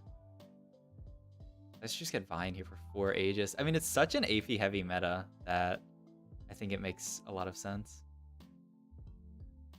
Like, I didn't see how many people in his lobby specifically are AP, but like, just in general, I feel like most of my games, like there are games where there's 7 AP players. Okay, he does take a loss here, but he's actually not top 4'd yet. If he fights this TF player again, it could be an issue. The TF is actually kind of a problem for him. Take a tank item. He still has no Sunfire. He has blue buff here, just so that Syndra throws more stuff in. It's the insta-cast as well. Okay. You guys see the Ornn, I forget every single time what it's called. The artifact, the item thing, had blue buff on it for a sec. It's not JG, really? JG just on this MF? But he's not gonna... He is gonna blue buff the MF. Interesting, okay. Ends up moving items to this MF. He's just playing MF. Huh, that's wild to me. Just for some extra damage. I mean, he ended up selling his ASOL pair earlier, which surprised me. I would think like you'd want this MF to be ASOL, especially considering how he played. Oh, he actually locked for that Leona, but it makes a lot of sense, right? Like, getting another Leona here, if you get like another Leona 2 on your board, and also just the value in like throwing in Leonas, it's actually really cool to see how he's used this Syndra, because I think a lot of people would see Syndra and say like, oh, you can't really play around Syndra from this position, like you're not playing into Star Guardians, but he actually just played it with Echo the entire game, and like it kind of did work. Really, really cool stuff. He also waited, like he wanted to get the Fiddlesticks thrown in here before he actually buys the Leona, which I think makes a ton of sense. I guess he's staying at 8. This noob would never consider Sona and Lulu reroll? True. Look, everybody's got their weaknesses. Wanma's gonna default to this every game. I'm gonna default to Sona and Lulu reroll. Alright. I mean, I guess... Trojan? Finds MF2. Wow. Not bad. Yeah, he decides to put the second Shojin just on Syndra. I mean, honestly, look at this bench. You get insane value out of throwing these units. I like it a lot. I was internally debating between MF and Syndra. I think maybe the fact that I hit MF2 would have swung it in MF's favor to me, but maybe that's not right. I don't know. The blue buff does allow her to cast enough, probably. Wow, close fight, actually. Jax almost one-shot the Belveth, but then she healed up, and then it was not a close fight. But I feel like if Jax actually kills Belveth there, it's a very different fight. Ooh, look at this. Oh, what? Oh, he locked for that Leona, and then he ended up selling it. Maybe he just thinks it's... Oh, he thinks in this matchup, the CC is so important that he thinks it's actually not worth having Leonas in the pool. Because, like, if this TF is just allowed to run rampant on his team, like, he's going to have huge problems. So he really wanted to get in. Fiddlesticks there. Wow. Yeah, what a really interesting way to play it. Okay, this was an insane game. I would never have thought that he would play this angle. Ends up being a 4th, but I mean, very close to being a 3rd, and I mean, very close lobby in general. Could have easily been a 2nd if matchmaking goes a little bit differently. Like him fighting that TF player twice was pretty rough. Like ideally someone else kills TF and then goes 2nd, but you can't always get what you want. But a really, really fun game. Hope you guys enjoyed this game. If you did, please interact with the video, like, comment, and or subscribe, and also check out all my links down below. Thank you, thank you. What a cool... Oh, man. I love watching TFT. It's so good. Like, huh? What a wild game.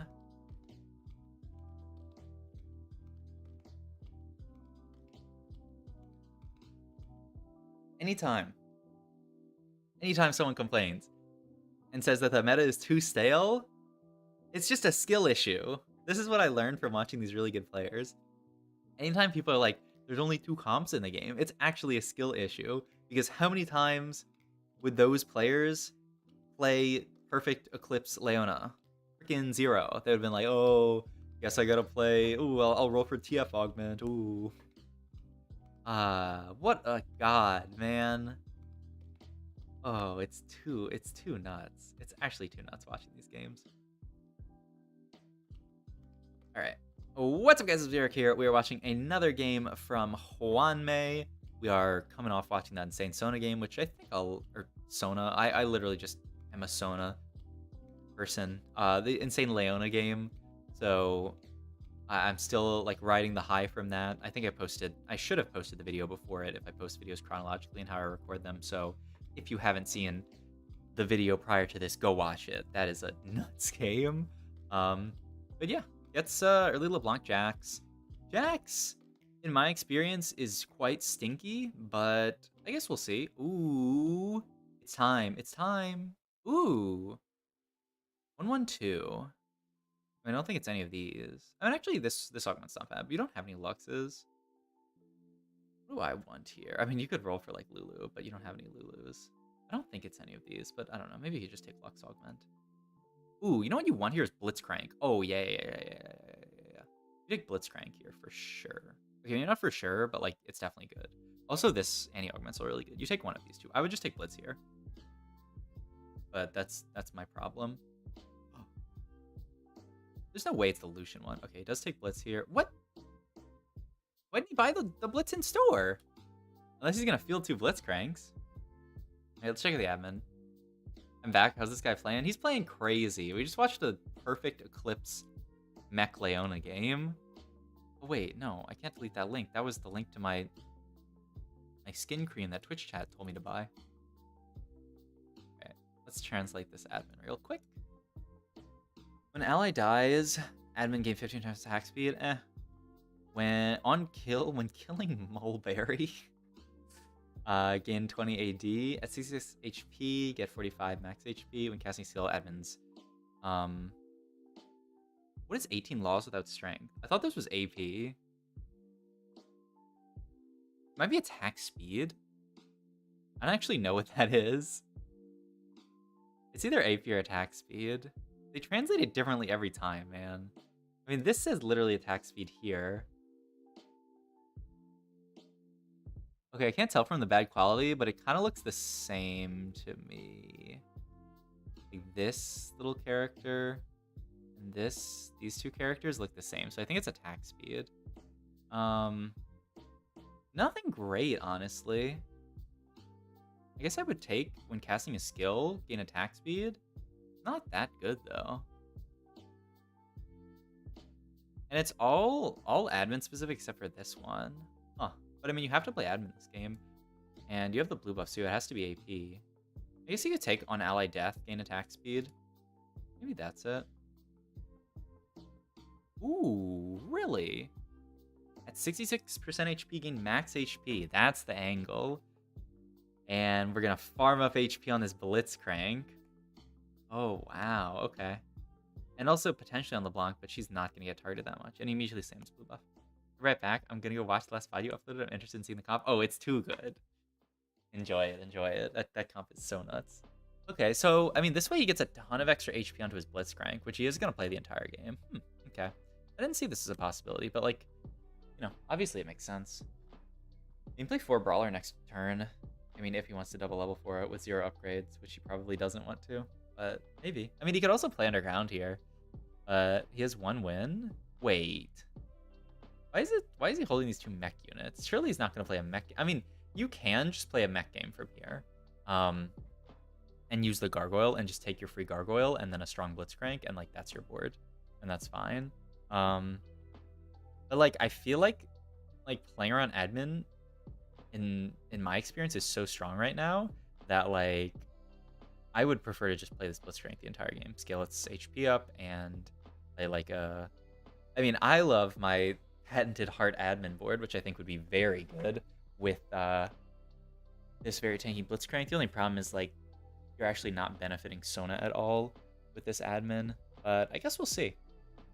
As always, I'm curious to see what Juanmei plays from this angle, because it's a pretty interesting angle. He's gonna end up losing this fight. Yeah, like, you could have considered double leveling there, but, like, without Blitzcrank 2 or, like, anything 2-start, it's pretty sketch to double level in that position. What's his open component again? Can you go back to his board real quick? Oh, was it Cloak? Oh, it was. Oh my god. Double Gargoyle angle, maybe? D-Claw? Ionic isn't really great on Blitzcrank. Here's options. You could also take Archangel. Oh. I mean, I wouldn't take Archangel because I'd like to play around Heart, but you could make the argument that Archangel is quite good here if you're going to play around LeBlanc the entire game. Okay. It's just going to take this for potential Declaw plus Giant Spelled item. I mean, surely that's what it is, right? It's not like you're going to greed. Okay. Good. It's like, there's no way he's going to greed Gargoyle here, right? Just to make 20. That means he doesn't get to level. Wow. Prioritizes the making 20 here. I mean, there's nothing to level for at this spot, right? Like, you'd have to level for, like, random Isla. It's actually not going to do it. Just, like, these small things that I think, like, it's like rules of TFT. Like, always level at these intervals. And Huame breaks them sometimes when it makes sense, too. And, like, I don't know. Those are... It's also, like, he just lost a fight. So, like, actually lose streaking here doesn't feel bad at all. Actually feels quite good. Ooh, all right. The Lee Sin and the Heart. He's getting into it. Also, there's a Chameleon shop that I feel like if I were him, I would love to hold, but it's pretty unlikely he's going to win this fight. I guess we'll see. If I lose this fight, I'm not buying this Camille for sure. Because, like, I'm just going to cope and say that the Camille is going to come back. Like, I don't know. I don't want to spend an extra gold to buy this Camille. He is going to... Wait. He's going to do it because he's going to win this fight. Because they can't kill the Blitzcrank, even though they're level 5. I think Safeguard Lee Sin can't kill this Blitz with a D-Claw. My god. Okay, so now he gets to just buy the Camille, and he's just chilling. Did Blitz even drop below the HP threshold there? Oh, this is so next level. He's gonna put his LeBlanc in front of the Krug so that she actually gets the extra HP. Beautiful. So the only sad part is I don't think Blitz is gonna get it here. But I guess the idea is that Blitz is probably never gonna get it versus these Krugs. Wow, so smart, so smart. Really small little optimization, but very smart. Ooh, what's that? A spat? Oh my god. 6 admin angle? Ooh, redemption is really good with all the extra HP you're getting. And it uses these item components very well. Ooh. Also, imagine if you get +1 admin here, and you could actually be like 6 admin as early as 3-2 if you high roll. I would consider some redemption here. Looks like he's not interested in it.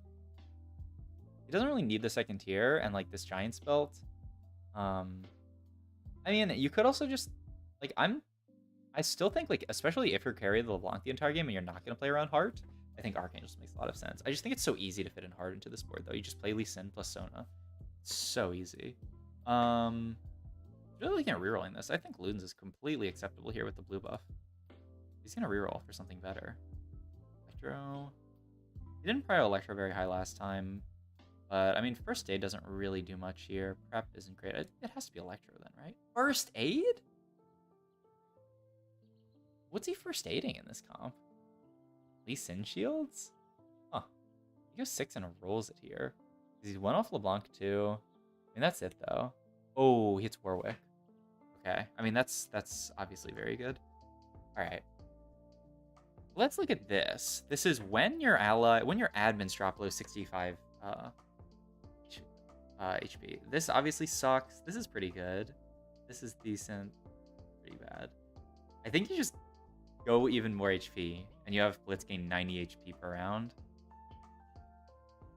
The shield's not bad either. But yeah, I think it's early enough, you just send that. Oh, and he actually names Heartspat. Heartspat LeBlanc. Okay, actually, I dig that a lot.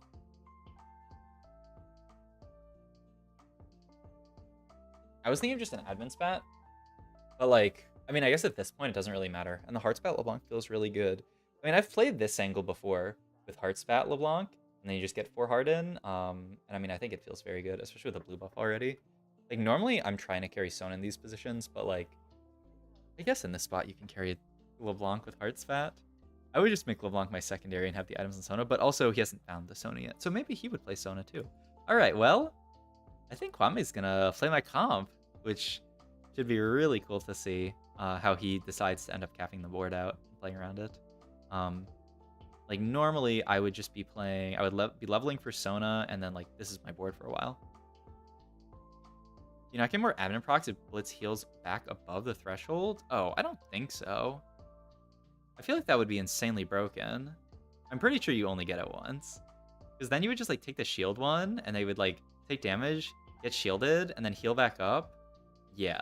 No, I don't think anything like that you can get more pro. You know, it's like Ox Force. You know, you can't get, like, another Ox Force proc after healing above the Ox Force. Like, ain't no way. That would be too broken. Oh, there's the Sona? Twice? I'm actually playing it over the Lee. I mean, he can't level here, really. So I guess this is best for now. Yeah. But I'm looking to level for this Lee ASAP. By ASAP, I mean just at 4-1. Oh, isn't Redemption so good with, like, an insane amount of HP? Maybe he's looking for something else. I don't know. I guess we'll see. Because, yeah, like, if you could just proc it multiple times, you would just take the shield. Like, you would play Warwick, give him the shield augment, he would drop below 66% HP, shield, auto, like, 2 times, heal back up above the shield, and then it would drop off, and then he would drop below it again, and then we'd shield again, and then heal up, and then drop below, and, like, I'm pretty sure that would lead to just some insanely broken things happening. Yeah, he sold Sin there. I mean, I know there's this cleansing safeguard Lee Sin player, but, like, I still care about getting Lee Sin too. I guess this person has 7 Lees. Wow. This person knows the tech. Cleansing safeguard, art, blue buff on Sona. He is going off. Curious to see what his laking board ends up being. And he also has the LeBlancan. This guy copying your comp? Yeah, he probably watched my YouTube video. Yeah. What can you say? What can you say, you know? Real recognizes real. I gotta go to the next VOD. It's this one, I think. On May VOD review Sub-Zero confirmed. He'll never admit to it. But wait, this is not the next VOD. I guess it's this one then. We were just watching this one, I think. And I can see. I mean, I can't really see. Fuck.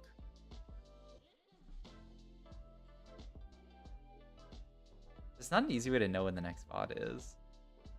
Like, there's nothing here that goes to the next one. I guess we can just click in until we see one with that augment. This website is so scuffed. Okay, it's not this one. That's the start of stream. It's not this one. What? Why did these both have the same start? And also, why is it a different account? Oh, nope, that's a different one too. It's not this one, is it? And I should cut this out of the YouTube video, but, like, just gonna do that. Okay, let's go through them one by one. There's this one. This is the first one. I don't think this is it. No. But now I don't even remember which one we watched. Is this the one that we watched? No. I feel like it was like this one or this one that we watched. This is him like on a Smurf, I guess? Or maybe he's just watching someone else's stream. Okay, well, it's definitely not this one. We did not watch a Warwick augment game. Oh, I gotta see the conclusion of this game. Hwame playing my tech. I mean, any one that starts like this, I don't think is the one we've seen. We haven't seen an Echo game. Unless maybe I started on a more recent VOD. No, it was a 3:30.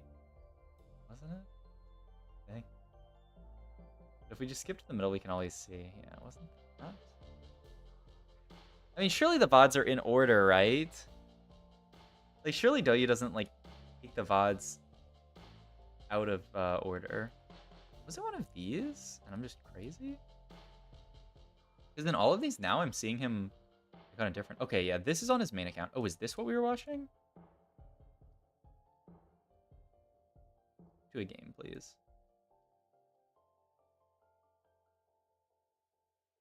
Maybe that's it, and then this is the VOD. I guess we can click into this one while we wait for this one to load. Tell us if we've seen it already.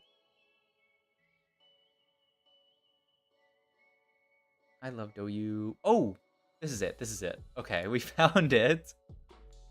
All right, it took some trial and error, but we got there. All right, we're back. If I'm smart, I've cut this out of the YouTube video.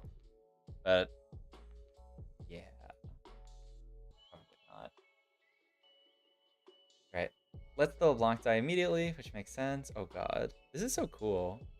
Like, it actually, I have an auto translator thing on. It's actually translating it. Kidney is coming. And shouted to see AI Longma. Okay, gonna turn this off. Okay, so he's rolling that at 7 here, which I think makes a lot of sense. Hit the Sona, or I mean, he's just playing the Sona. Ooh, yeah. You know who's insane on this board is Urgot, just with all the hearts healing. But the problem is, like, I guess you're fitting it by cutting a heart, by cutting like Lulu. That's so sad to cut 4 heart, but like, I don't know. I think the value on Urgot on this board is very high. I was also talking to some other high elo players, and they were talking about potentially adding what's the unit I'm thinking of? Atrox to this board? Because the spell scales up AP. Okay. I mean, it's probably Ascension in this spot, but honestly, I don't love Ascension in this comp. I think you want more stall, because once you get to Ascension, you've either won the fight or lost the fight already, basically. Like, if you get to Ascension and you're chilling, then you've just outscaled them, and your hearts are going to win you the entire fight. And if you don't get to Ascension, you don't get to Ascension. But, like, also these two options are pretty horrible. So I guess I would just take Ascension here. But yeah, I actually don't love Ascension on this board. Okay, so yeah, he's going to play 4 admin and only 2 heart, but he's going to fit in the double Urgot, which, I mean, I love. He also ended up making Sunfire on his Blitzcrank, and now he's holding like 15 components.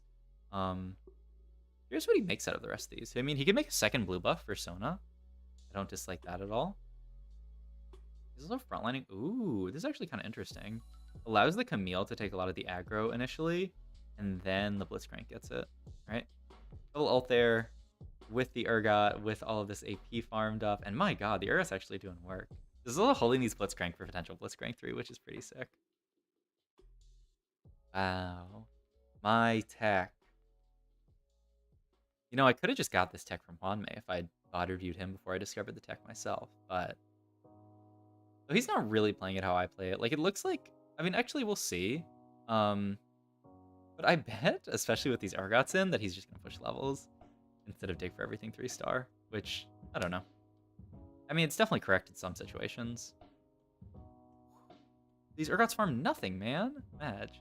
But yeah, like, in fights like this, I think because you have so much frontline and because you don't really have any other option there, I think Ascension's fine. But, like, I don't know. I would take a heart +1 or just, like, something that makes fights last even longer. I'm trying to think of, like, what a good example of that would be. He doesn't actually have anything good to use this spat. I mean, I don't know what his... He's going to end up taking... Oh, wait, he has another heart spat he could make. Ooh. And then you just play 4 heart here? Okay, never mind. Yeah, the spat's good. Yeah, he's even considering... Yeah, sells that, levels, makes heart there and gets 4 heart in, but keeps the double Urgot in. Oh, that's so smart. Obviously greedy, but very smart. He's holding gloves for... Like, you could just TG and Urgot, but I believe he's holding it just because he wants to prio JG very highly on this LeBlanc. The question is, what do you build after that, though? Ooh, there's a sword. Could always go IE LeBlanc. I mean, you could IE Urgot.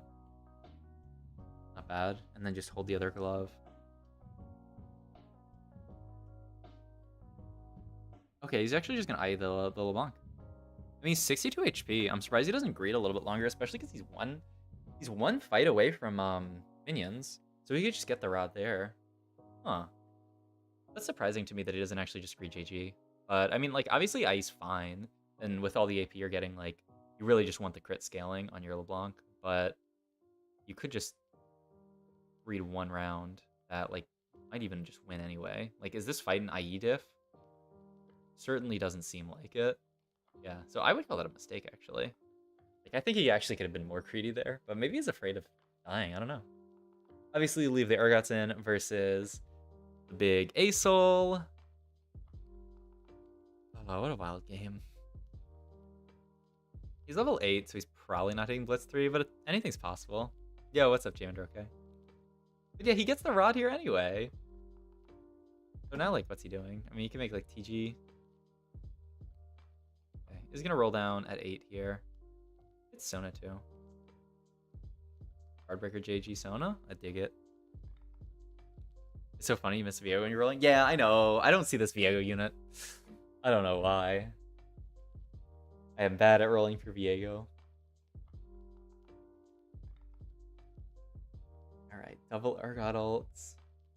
Yeah, this Ascension, honestly, on this board is doing a decent. I mean, still though, like this fight, was he ever gonna lose that fight?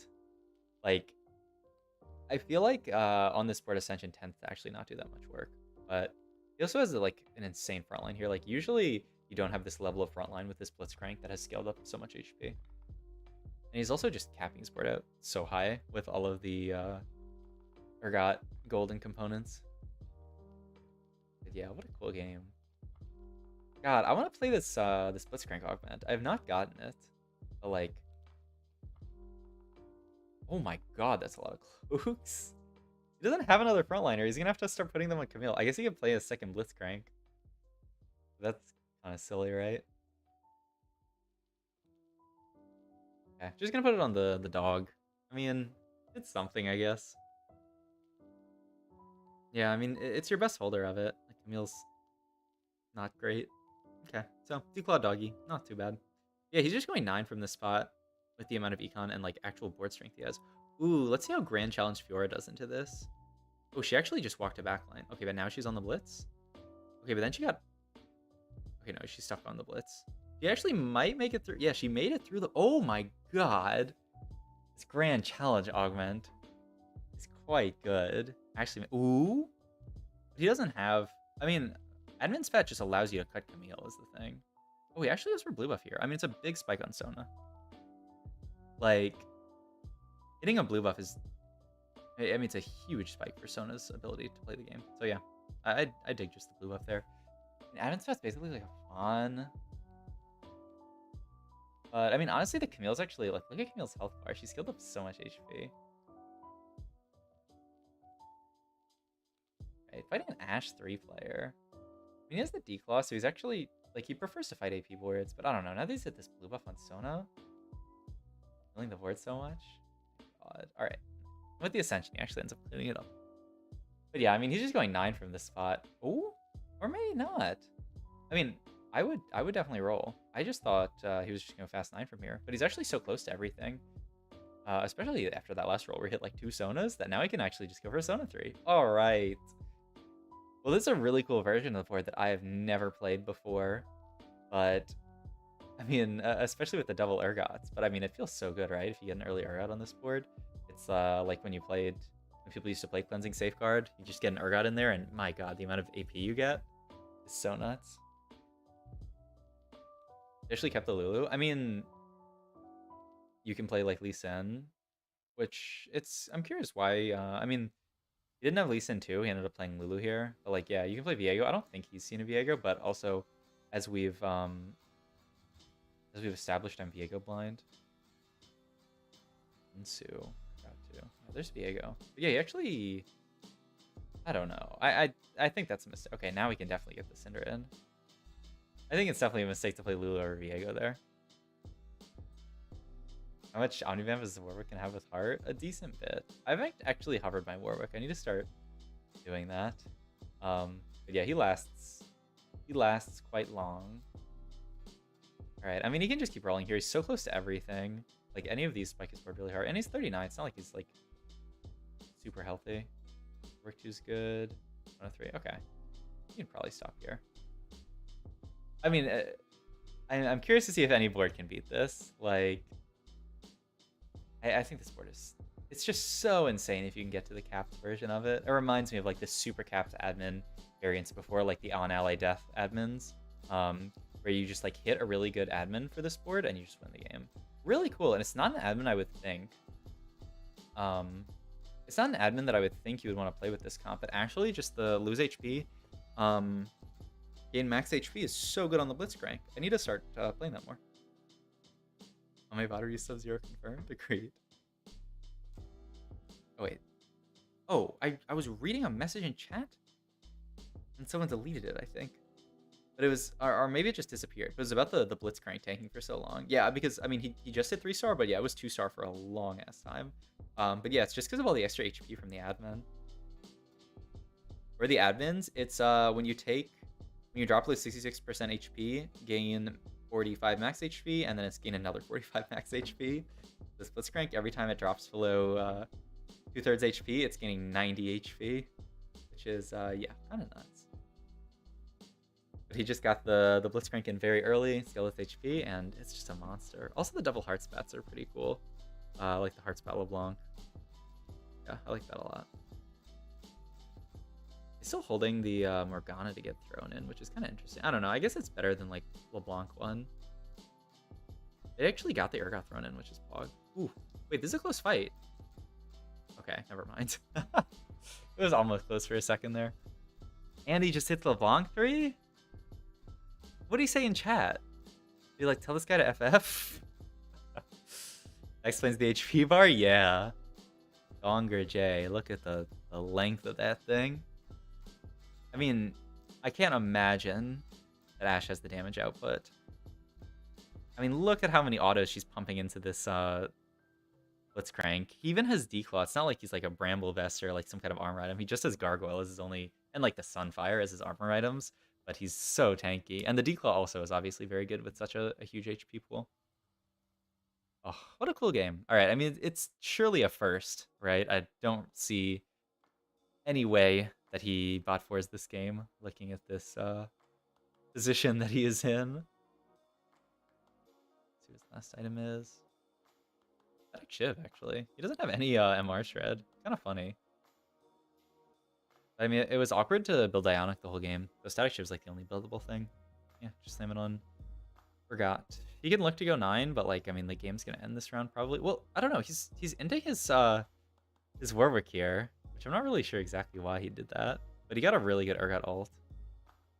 Wow, honestly, that was like worse than slot positioning, and he still absolutely stomped. All right, what an insane game. Hope you guys enjoyed this video. Really cool to see Hwame play the comp that I've been talking up. Yeah, if you guys like the video, please interact with it in some way, like, comment, and subscribe, and then check out all my links down below. Thank you, thank you, thank you. All right, my God. What a nutty game. What a nutty game. Was it crazy early admin? Yeah, I haven't actually played around that admin much. I'm mostly taking the, like, the every 5-second scaling ones, but that one actually is really good with that Blitzcrank.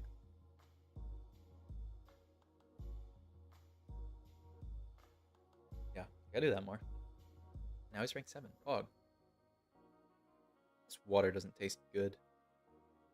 I mean, I'm a pipe water drinker. I don't know about you guys, but I just feel, I don't know, like pipe water or like spring water, kind of no diff. But I know a lot of people who do not agree with that take. This water tastes like garbage. I don't know why. I think I'm being poisoned. All right, let's do another one. These man, these Hwame games have been very eventful. Minus the 8th. I mean, even the 8th was eventful. But yeah, it's nice to see all these games. Honestly, let me try going up in the quality.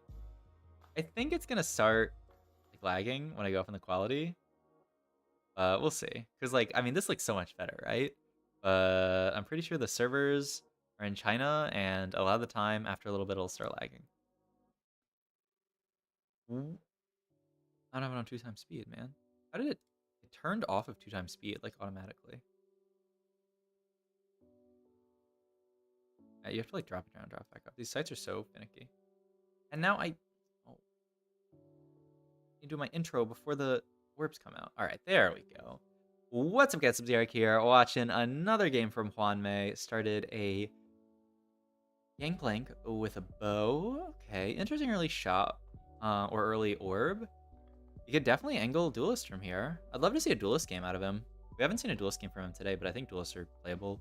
Obviously, you could go Duelist TF, you can go Duelist main. I think the most obvious, like, default way to play is Duelist TF. Ooh, yeah, definitely be a TF game with Static Shiv Slam. He's gonna look to actually angle for Gadgeteen here, though. I mean, it's quite strong with the Poppy too. Also, you can look to hold this Lucian as, I mean, even just an item holder. But yeah, he's actually gonna sell out of these Duelists and just play this opener, which makes sense. Ooh, interesting options. I mean, from this spot, I actually do like Three's Company a lot. I mean, also just because I love Sona, but like Sona LeBlanc, very good here. I guess maybe even Kaisa. I don't know. But yeah, I like this a lot. Let's see what we get here. Ooh, Sona, Kaisa, Aramis, Org. I don't love all of these, but I mean, okay, I love hitting the Sona. But yeah, he actually might angle Kaisa. Oh, I'm down to see a Kaisa game. Because I would never play this. Because I'm static. Okay. A lot of people have actually posited that Shojin is BIS Kaisa. He doesn't slam it here. I'm curious if his second item ever becomes Shojin, or if he's just going old Kaisa build. Because the way they changed Kaisa's spell, it's like it costs a lot more mana, but it gives you a lot more attack speed now. So I think like just using Shojin to cast multiple times and like chain cast is like really strong. Subs definitely love the comp. Definitely most because you not require a frontline. 3-star, 2-star frontline would take you to top 4. Yeah, it's kind of insane actually. I mean, yeah, ideally you get like 3-star Lee Sin, like really cap out the board. But yeah, like you don't necessarily need it. But yeah, okay, I'm down to see a Kaisa game here. I was watching, I was talking to Joe Bookmark yesterday, and he actually played a Kaisa game. And I mean, to be fair, he was playing Kaisa, and he was contested Kaisa, and he ended up bot 4ing. But the board actually didn't look bad. So I'm curious to see how it looks this game. The defender. Yeah, just levels for it. I like it a lot. Good board. Okay. Well, not a bad spot, especially if you can keep up the win streak. It's also, I mean, I don't think you would take Three's Company to do this, but a lot of people have also talked about the idea that like Kaisa's a very straightforward and strong item carry for Twisted Fate. So you slam the Static Shiv on her, you get through the early game, and then you just move items to Twisted Fate later. So that could be the angle, but like, are you really taking Three's Company just to find an item carrier? Okay, if it's a real Kaisa game, you take Tier here. You can also just take like Giant Swelter Chain Vest. I kind of like that. I wouldn't. I mean, it's a 3-cost cloak, I guess. Yeah. I mean, when those are your options, you can take it. It's also Rammus pair. And you have the baby duplicator. So don't you just make Rammus 2 here? Yeah, exactly. I love it. But yeah, you're gonna make gold here. Okay, I like this. You can hold on to this Lucian too. Oh, he even plays it here over the Wukong. Okay. I mean, yeah, you have a... Wow. You just fought 2 open fort people in a row. This is a China diff. Never in an A would you see this. There's actually 2 people completely open fort in China in this lobby. That's so nuts. But I mean, it's good. Oh my god, that's another Lucian. You might actually hit Lucian 3 this game just for fun because he doesn't have any items on it. I mean, I guess you could pivot to Lucian carry, but do you really want Static Shiv on your Lucian carry? I guess it's not the end of the world. I mean, he's natural 7 Lucians. Kind of insane. Right. I mean, the more I think about it, like once he hits the Rammus 3, it actually makes perfect sense to just play double Lucian. He has so much frontline here. He actually just needs the back line. So yeah, I like that a lot. Ooh, close fight. There's this Ezreal in shop that's another quick draw, but if you want to play around Kaisa, you really only need the 2 quick draw. Just because of the way Kaisa interacts with quick draw. It's very weird. And if you want a full explanation, I can go into it if this is a tuber and someone in the YouTube comments wants me to explain it, or they themselves want to explain it, they can. But the moral of the story is that you don't actually really care about having more than 2 quick draw in this Kaisa board. If he plays Kaisa, which I don't know. He's holding Annie. Like, this could very well just be a strong opener into TF game. Kind of what it looks like. Oh, what? No, he's rolling at 5 here for Lucian 3. And he hits it. Wow. Okay, well, he's definitely going to play that this game then. Oh, I don't know. I mean, what an insane play. I don't know if I would do this, but it actually worked. Because, like, the problem is, like, if you miss, but I don't know, the chance of you missing is so low. I would just be so afraid here that I would miss and end up rolling, like, 30 gold, and then I find Lucian too, but, like, so not worth it. CB seems fine. I guess it's CB or reroll, but I don't know, like, okay. I mean, Jewel Lotus is great. Okay. Levels up, gets Fiora in here. Perfect unit to sort of tie this entire board together. And you have a very, very strong board. You can also just... I'm curious why he's holding this this Garen, because he could just make even more gold. Okay, because he... Ooh, is he going to play like the vertical defender version of Kaisa? And he okay, so we slam Shojin here on the Lucian. It is Lucian 3, which will eventually fall off, but I mean, for now, he's definitely strong unit, and maybe he'll just item hold Lucian the entire game. Okay, yeah. Sells Camille. Because, like, you could think about playing, like, just a Lucian carry board with Renegade, with the Shojin.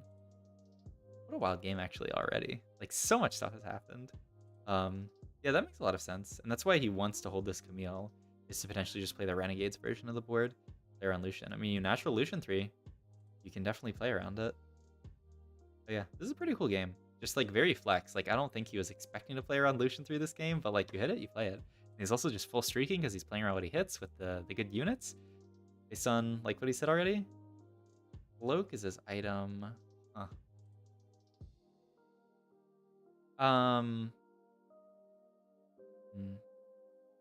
And that's a Kaisa 2, and it pops off Glove. I don't dislike it. Like, JG's kind of an awkward item on Lucian because he has no extra AP. Also, he has Jewel Lotus, so you're definitely not going JG this game. I mean, he's holding a lot of stuff, but, like, you could level here for, like, basically free and put in Fiora and just, like, sell your bench. I feel inspired by the video. Let's play one. Oh, yeah, that comp. I do think that that Sona comp is actually just free LP. All right, wins this fight, so does not need to level here. I would definitely consider leveling this round, though. Like, especially to get Oxforce in. It could actually swing you a fight. But he might full greed it? Okay, yeah, I think this makes perfect sense. And you still make 40, so you're paying 1 gold to potentially swing a fight. Unless he... maybe he's holding Jax for the... I guess he does want to hold Jax. I mean, at that point, then you just sell Fiora, but I guess he wants to hold both versions of the front line. Defender or Oxforce. Curious. I would definitely like to make 40 here, but... Okay, he sells Camille. Yeah. Any knowers what that means? I mean, he's 100. Man, what a wild game, actually. But yeah, rolling for the Lucian ended up paying off super, super hard. TG is an option. TG Declaw. Also just randomly hits Cinder here, which you can definitely play. You can also just hold these gloves. Go for, like, Hodge Guardbreaker. Sounds pretty good. Go for 1 round, level up. Oh, he does end up making the TG. Yeah. I mean, you can't really TG backline, so you're not going to get the benefit of having the extra crit chance off the TG. But I mean, it is for sure your best slam, and if he wants to continue to play for win streak, it makes sense. So yeah, that was actually over TG. I think I would have actually, like, I saw the TG obviously, but then I probably would have greeted. Oh, wait. He takes Make It Rain here for the fast 9 potential and for, you know, just another quick draw. Wow. It does Make It Rain, right? I mean, I guess we'll see when Misfortune ults, because it's always weird with, like, an econ augment for 6. Her carry is Bunny Mercenary, right? I guess I can just go look it up before we get into this next fight. I mean, we'll see it. Misfortune. Yeah, Make It Rain is support. So it's actually a fast 9 Make It Rain angle. I mean, yeah, it makes perfect sense. You're 100 HP. I love it. That's actually so sick. And it's also 4-2 Make It Rain, so he's going to get even more gold from it. Wow, what an insane game.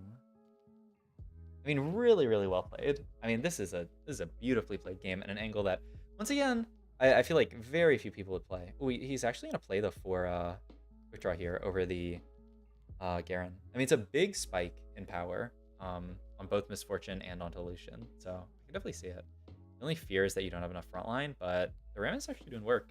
And yeah, like the Rammus that he hit so early is carrying him into the late game. Wow, holding Mord here for potential 4 ace? It's just so awkward to fit, but I mean, you could also cut MF later.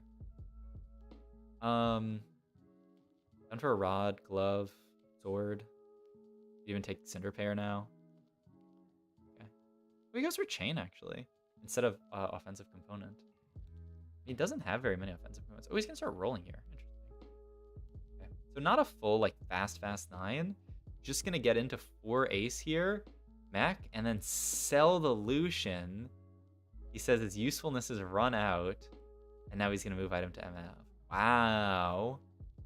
What a wild pivot. And then he's still playing the Cinder here, of course. Okay. He's gonna end up losing this fight. Because this board... I don't know if it's necessarily stronger. It's pretty close. I mean, the 4 ace is obviously a nice spike, but like end up losing your Lucian 3. But like Lucian 3 is gonna start falling off around here. So yeah, he's gonna keep rolling here. He doesn't actually have anything 2-starred. It's a very conservative way to play this game. He could have actually super greeted and tried to go fast 9, but he wants to like actually hit a real board, which makes a lot of sense. Right now he's sort of stuck on not that much of a real board. But yeah, he's got the make it rain to help supplement his econ, but like still he actually rolled a lot there and didn't hit anything. But yeah, wow, pivoted into 4 ace. He's also got yeah, now he's got 7 Kaisas, so he actually might just randomly hit Kaisa 3, which I mean fits pretty well into this board, right? You play the Kaisa, you play the Syndra, you get quick draw in, and you get Star Guardian in for Syndra, and you just get to play a good unit. Like, actually kind of sick. Bow here, probably for like Giant Slayer, ideally. Another bow here is a bit, I was gonna say a bit awkward, but it's actually really awkward. Oh my god, look at that shop though. Okay. That makes me feel a lot better about this position. It's Echo, but yeah, like what are you actually doing with Echo here? He really just needs to find Garen too at this point, which he for some reason can't find. He did find Kaisa as well. Okay, nice. Crack this. Yes, Gargoyles, I guess? I guess you have Titans as an option as well. I'd probably just go GS Gargoyles. Yeah. Whoa. Okay, it's actually on the Kaisa. I thought he was just going to put it on MF because it gets 4 ace, but it's actually just like Kaisa as the main carry. So, man, this game went through so many different like stages in my head. Like from the start, I thought it was gonna be a Kaisa game, and then he hit the Lucian 3, and I thought it was gonna be a Lucian game, and then he sold the Lucian to move out into MF, and I thought it was gonna be an F game, and then he hit Kaisa 3, and so now we're back to it being a Kaisa game. Actually, so sick. Yeah, I mean, he actually could have had the Shojin on Kaisa, but he opted to put it on MF because maybe he thinks it's a better. At that point, it was a better item holder. Kaisa 2 versus, I mean, it was MF1, which is a bit surprising to me. And MF did more damage than Kaisa here. I'm actually surprised about the GS on Kaisa. It was just putting on MF. My god. I mean, you could think about going 9 from this spot. He still doesn't have a very good front line. It's a pretty lackluster front line with just Garen and this Mordekaiser. Oh, it's RFC Mordekaiser this fight as well. But the hope is that your backline does enough damage and that Syndra can throw in good targets. Yeah, like, my god. With the 4 ace and the Kaisa, they actually work very well together, especially with Static Shiv, where Kaisa's getting the entire team low, the Mordekaiser as well, and then MF is cleaning up. Or sometimes, you know, MF will get him low. Ooh. Ace Spat is like a Fawn. You can just get rid of Samira, and you can also put it on like a Fiddlesticks. I feel like that would have to be the choice. But, I mean, obviously there's a lot of good stuff here. Oh, wait. Ace Bass got sniped? Okay. I guess you just take... Wait, Gunblade? No, Gunblade is... Yeah, you just take Star Guardian Spat. It's like the only option. You can Star Guardian the MF, which is pretty nice. But it's going to be pretty awkward to get... I think that person... I don't know. Was that the person who took Ace Spat? Because, like, maybe they actually just denied it. What a guy. Third Garen item here. Redemption is quite good. Under most circumstances. Yeah, you want the scaling with HP, not the raw HP. Okay, fighting a pretty strong Infiniteam board. I think he's fighting Clone at least.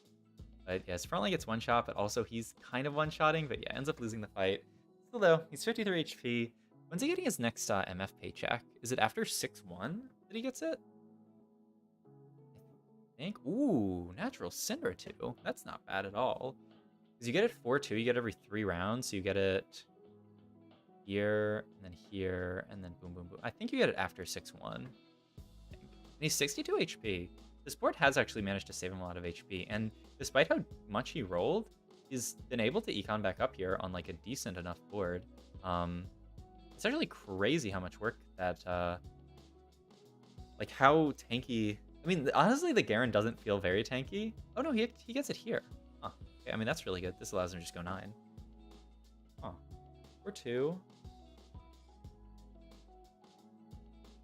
I thought it was every 3 rounds. Okay, I don't get it.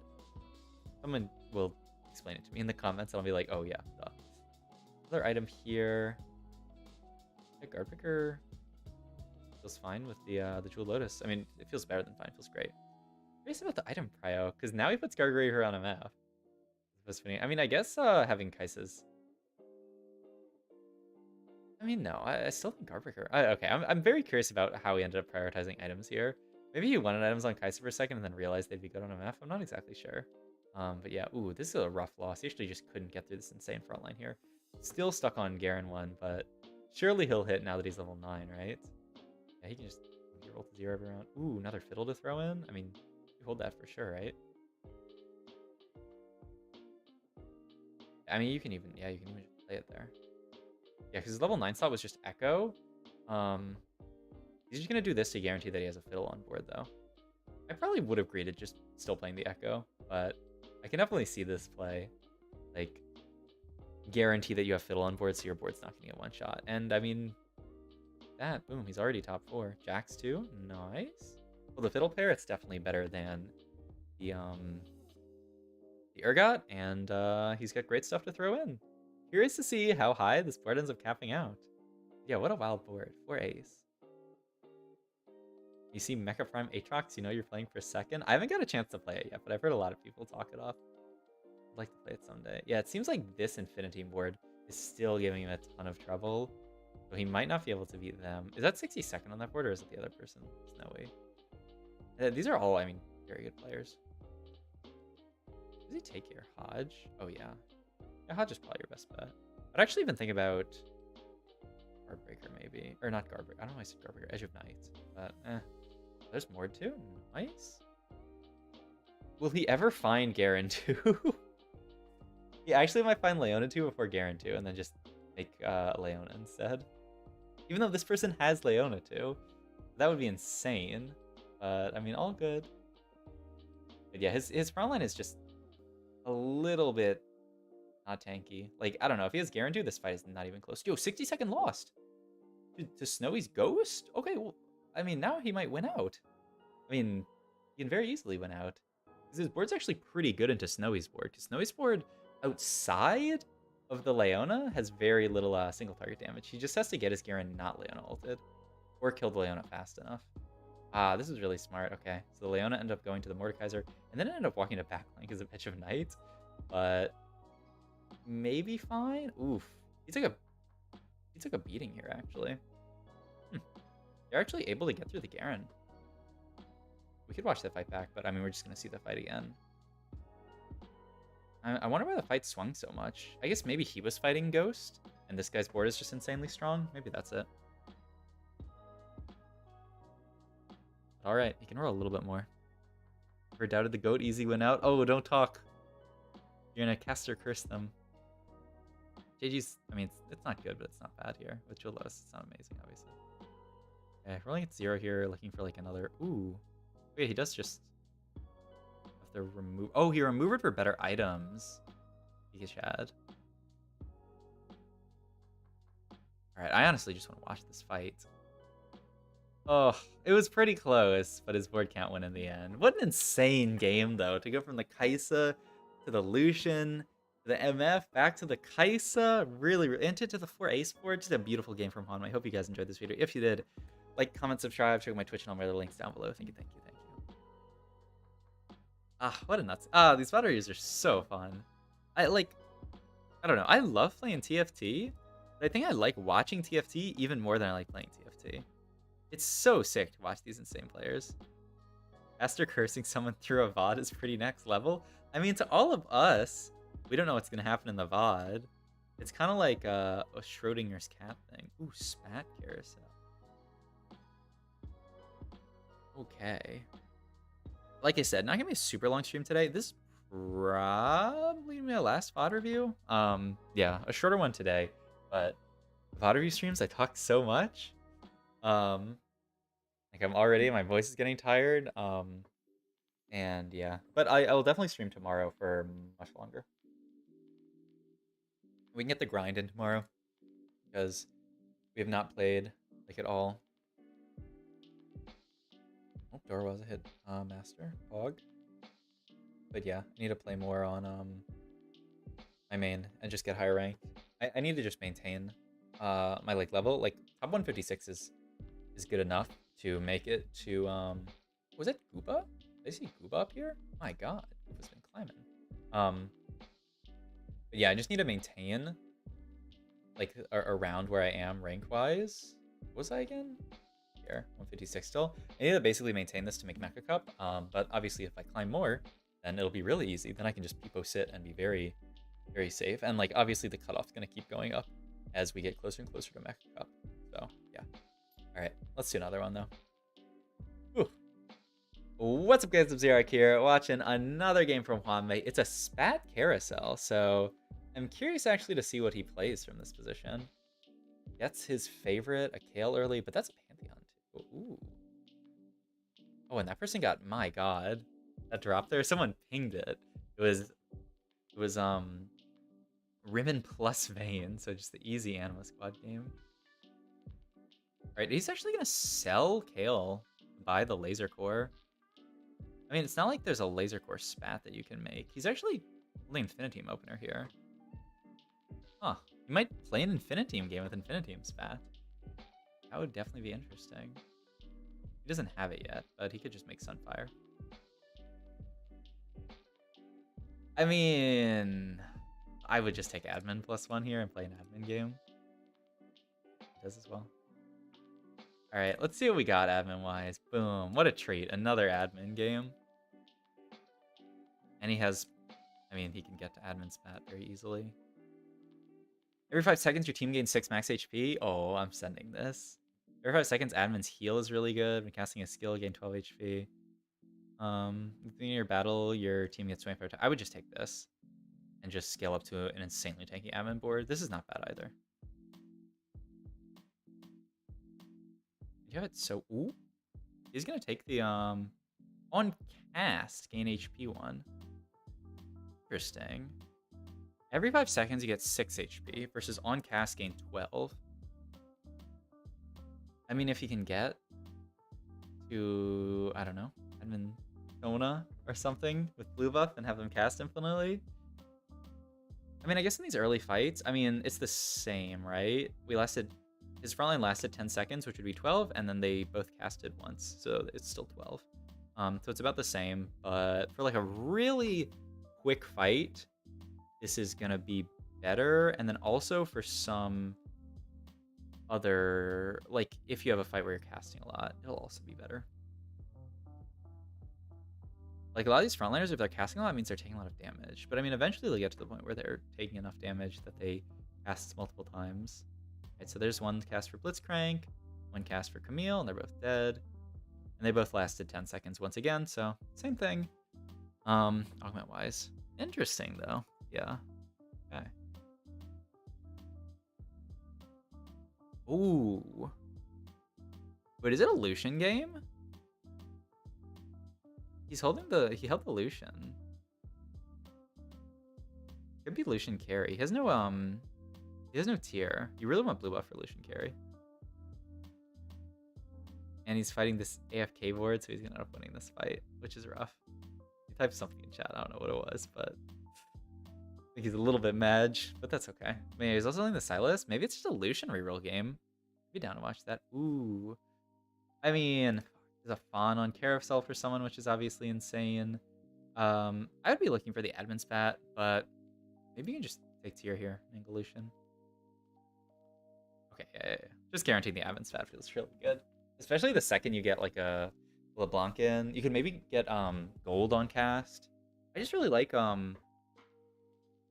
scaling with time. But that's just how I play it. Okay, gonna level for admin spat. Oh, we gotta look. Okay, so he's not playing Lucian reroll, I'd imagine, because he leveled here. 33% chance of gold. 18 attack speed, 12 permanent HP. 300 health as well. This is also good.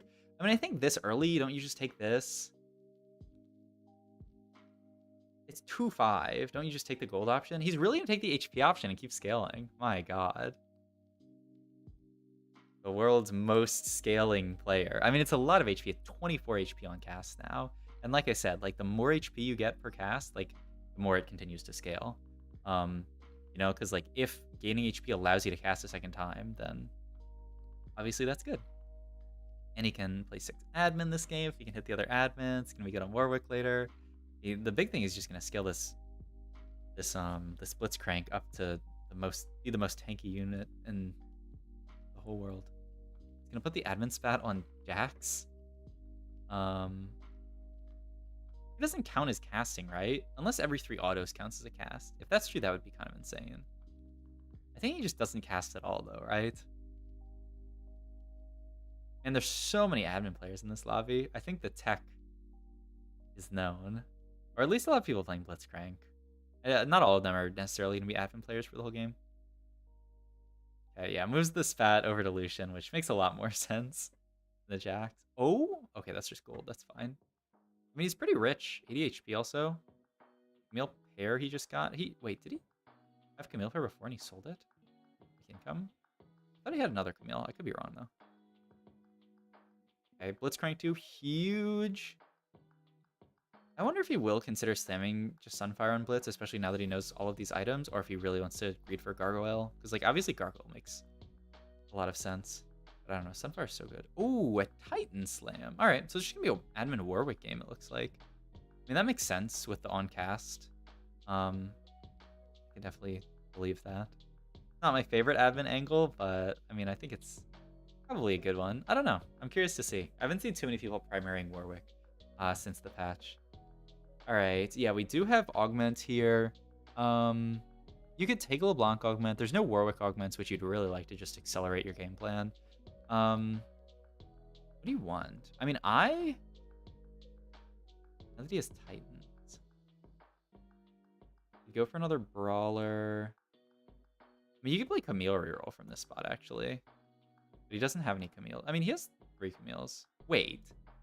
You ever pivot to Camille reroll from this spot? Okay, looks like he's just rolling. Like, you actually have Titans already. And this admin that's going to scale up Camille's HP infinitely. I mean, the problem is it doesn't scale Camille's damage at all. Okay, that's probably fine to roll. Reverb, Jax carry. I mean, Camille support's not bad. You just play that the entire game. The problem is your front line's going to become so tanky that they're not going to die. But the question is, what else are you looking for here? Because you can find admins. You can find, like, aim assist, which you don't really want. You can find brawlers, which... I guess you could find Riven support, but didn't we just pass that up? Back support we passed up. So isn't this just what you're taking? Yeah, okay. I don't really think there's much else that you can hit here that's very good. And you want to play the Camille the entire game. And it's kind of nice synergy, right? Like, your entire team is going to get tankier because of the admin, and then this augment's going to give you more damage. So, not the worst. And he also is just going to end up pushing levels this game, getting more units in. So, yeah, makes sense. Okay. He really loves just, like, the double HP scaling admin. Like, it's kind of nuts how much he enjoys it. But, I mean, it makes sense. Because he did that in the game we watched earlier with the Blitzcrank. He did double HP scaling again. There's the Sona. Could have been a Sona game. Could have been an insane Sona game. Just like second forcing that Sona comp your last video, then came back. It's so good, isn't it? It's actually nuts. Like, yeah, I don't know what to say. Oh my god. He's fighting an Atrox too. This guy just sent it level 7 at 3-2 or 3-3. That's kind of crazy. He's kind of getting wrecked on this board, by the way. Look. I don't want to talk. But, like, wouldn't Sona be better? Okay, he can go for Redemption here. He can also just go for, like, a sword for... I mean, do you even need BT? Just Titans already? He's gonna go for the sword. Okay. And I think the sword's definitely not bad. And it could be multiple things, I guess. It could be IE as well. Okay. Go 7 here, as he often does. Oh my god, there's 6 admin? Not bad. Oh, and he can admin the Belveth. Well, I kind of like that a lot. And then this is just his board. 4 brawler, 4 admin. Or 6 admin. I watched a baby video and he said on cast HP was best admin for Warwick. Yeah, it's very good for Warwick. I haven't really been playing much admin Warwick myself, so I'm curious to see how this game goes. But yeah. Oh my god. And the on cast HP is so good on Belveth, yeah. Like, how much HP did she just gain in that fight? It's 24. Increased by, is 25% or 20% for admin? Let me pull up the thing. Builder. Admin by 25%. Boost all tiers by 25%. So it's 24 plus 6 with 30 on. It's 30 HP per cast. Oh wait, no, we're 6. Yeah. Oh, so it's 48. It's 48 HP on cast, and this Belveth is casting like multiple times. Like that's, we're fighting wolves and she's gonna cast twice. Oh my god. I mean, this seems pretty good. I've never seen this angle before. Oh my god, he's gonna hit Camille 3 on 7. He's just rolling down on 7 here. Try to find Warwick 2 and Belveth 2. Once again, the level 7 roll down. It's so good on this patch. He's gonna slam the BT. How many times does Warwick cast, by the way? That's one cast. I mean, Warwick casts a lot. The uncast ones tend to be very good on Warwick. Yeah, that's 2 Warwick casts already, which is... Oh, it was almost 3 casts. How many... Did Belveth cast 4 times in that fight? He's getting very low, though. But... Oh my god. Ooh. Yeah, I think a reroll is in order there.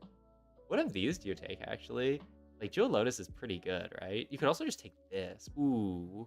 Okay, I'm kind of down for just scoped. I mean, it's good on Belveth and it's good on Warwick. Yeah, and it's Warwick too here. Huge, huge, huge, huge. I don't know about backlining everything. I would still leave my frontline. Curious about this. He's just letting his Warwick, or not his Warwick, his, okay, yeah, he's moving some stuff back up. I mean, actually, leaving the Vi backline is really sick. That she can proc the armor shred more frequently and just reliably. Yeah, that's kind of wild. But yeah, let's count Belveth cast. We're already at 3. This is 4. This is 5. This is 6. She casts 6 times. My god. Yeah, Vi's the free Last Whisper. What a cool game. Wow. I'm curious to see how this board caps out. Like, how high it caps out. Because I have to imagine it's quite high. But I guess we'll see. That's pretty cool. The scope weapon's Vi attack. I've never seen that before, but it makes a lot of sense. Oh, and look at this Vi ult. Okay, she took like 10 years to ult. Okay. His frontline died instantly, but backline is still getting so many casts off. Oh my god. Oh, he ends up dying to Ace. Ace is actually so annoying for his board. You go Gwynsu here. I feel like Gwynsu is insane value onto the Warwick now. Yeah, that is nuts. Oh my god. This Warwick's gonna start going infinite. He also got this champ duplicator that he can just use on Belveth, I guess, on 8. What's he adding on 8 tier? Is there anything really good to add on 8 tier? I mean, yeah, you can just add the fiddle. It's Gwynsu for sure, right? It can't be anything else. The Gwynsu slam seems so good on Warwick here. Especially with Scoped already. Wow, was that a Kaisa 3 I just saw? Oh my god, he said Morello's. He really wants the healing reduction that much. Wow, that's shocking to me. I would definitely think you can just make the Warwick go super infinite, but maybe he thinks he's already got enough attack speed that the Gwynsu is actually not going to do much. Which, I mean, honestly, looking at this fight, Warwick do be having a lot of attack speed. My god, the amount of casts that both these units just cut off. Oh, he needs to do an HP check after these rounds, but I mean, look at Warwick's HP. Okay, so... Wow, I haven't played this angle before, but it definitely shows how strong the on-cast can be. I know people liked, like, on-cast gain AD and gain HP before on Warwick. But, like, even this game, which, you know, he's not playing into Laser Core, he's not playing into Hacker at all, it's just vertical admin. Especially because he's got the scope weapons, he definitely, you know, like, he doesn't need Hacker. He's greeting for Last Whisper. Yeah, I mean, not bad, but he already has the Vi, like the fake Last Whisper. But yeah, I guess he doesn't even need the Gwynsu now that I think about it. But yeah, I mean, he can also definitely just build it here if he gets it. And there's also, like, he could build another Titans, he could build, I don't know, GS doesn't seem great.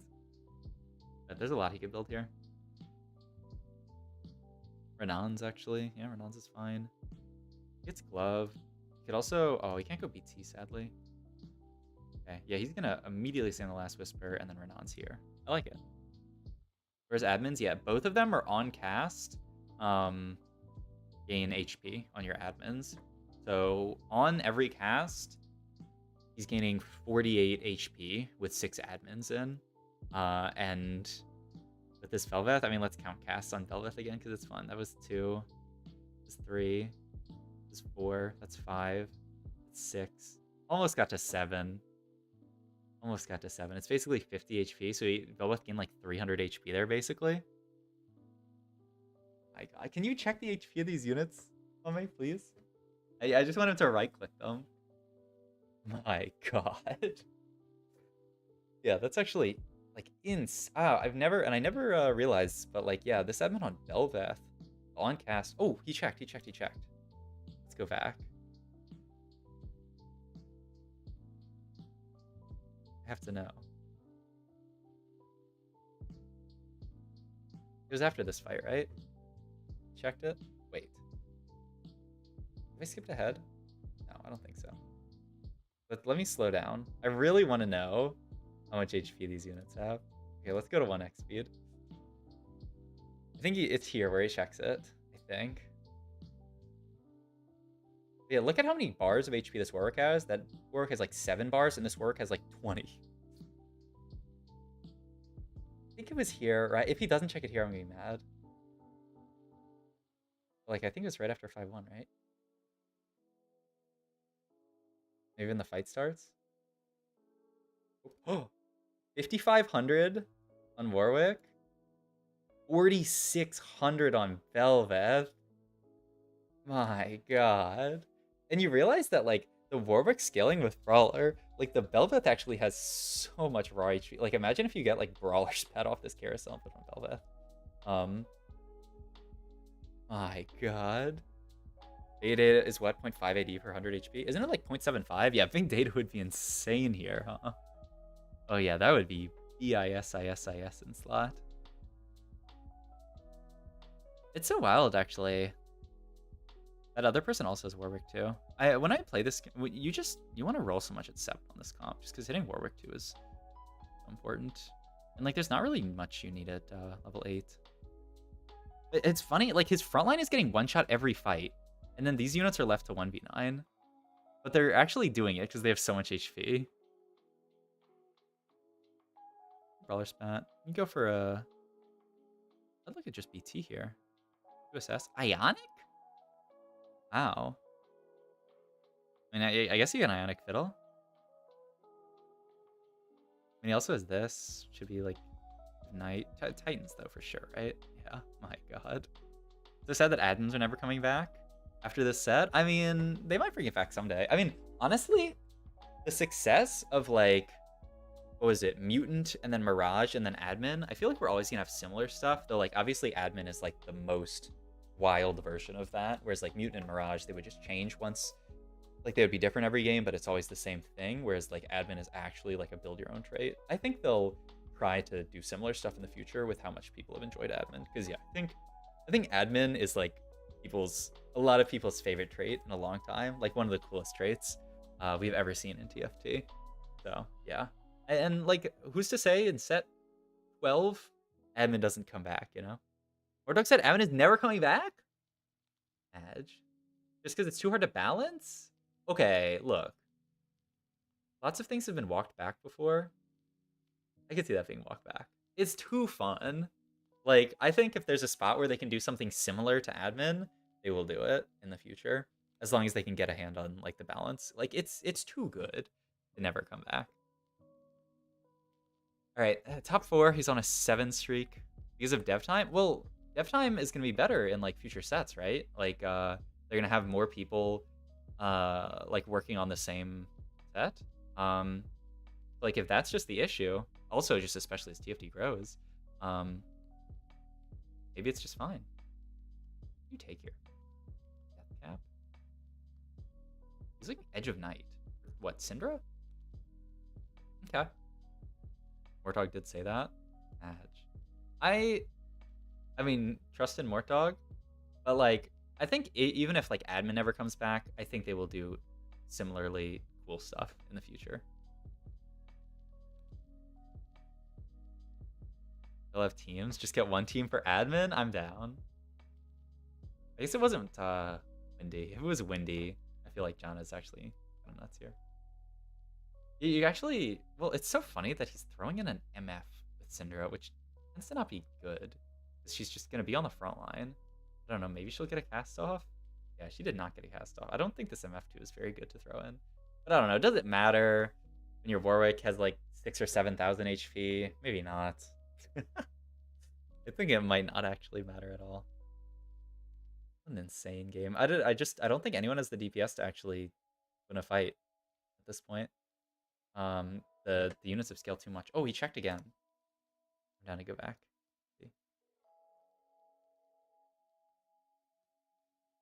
I'm gonna leave it on 2x speed and see if I can mechanics check it. Doesn't hover them. But I have to. It's a little bit like delayed for me. Like when you click, it actually like takes half a second to pause for some reason. I should probably. I'm gonna bring down the speed so that I don't scroll over it 10 times. All right, let's see the HP again.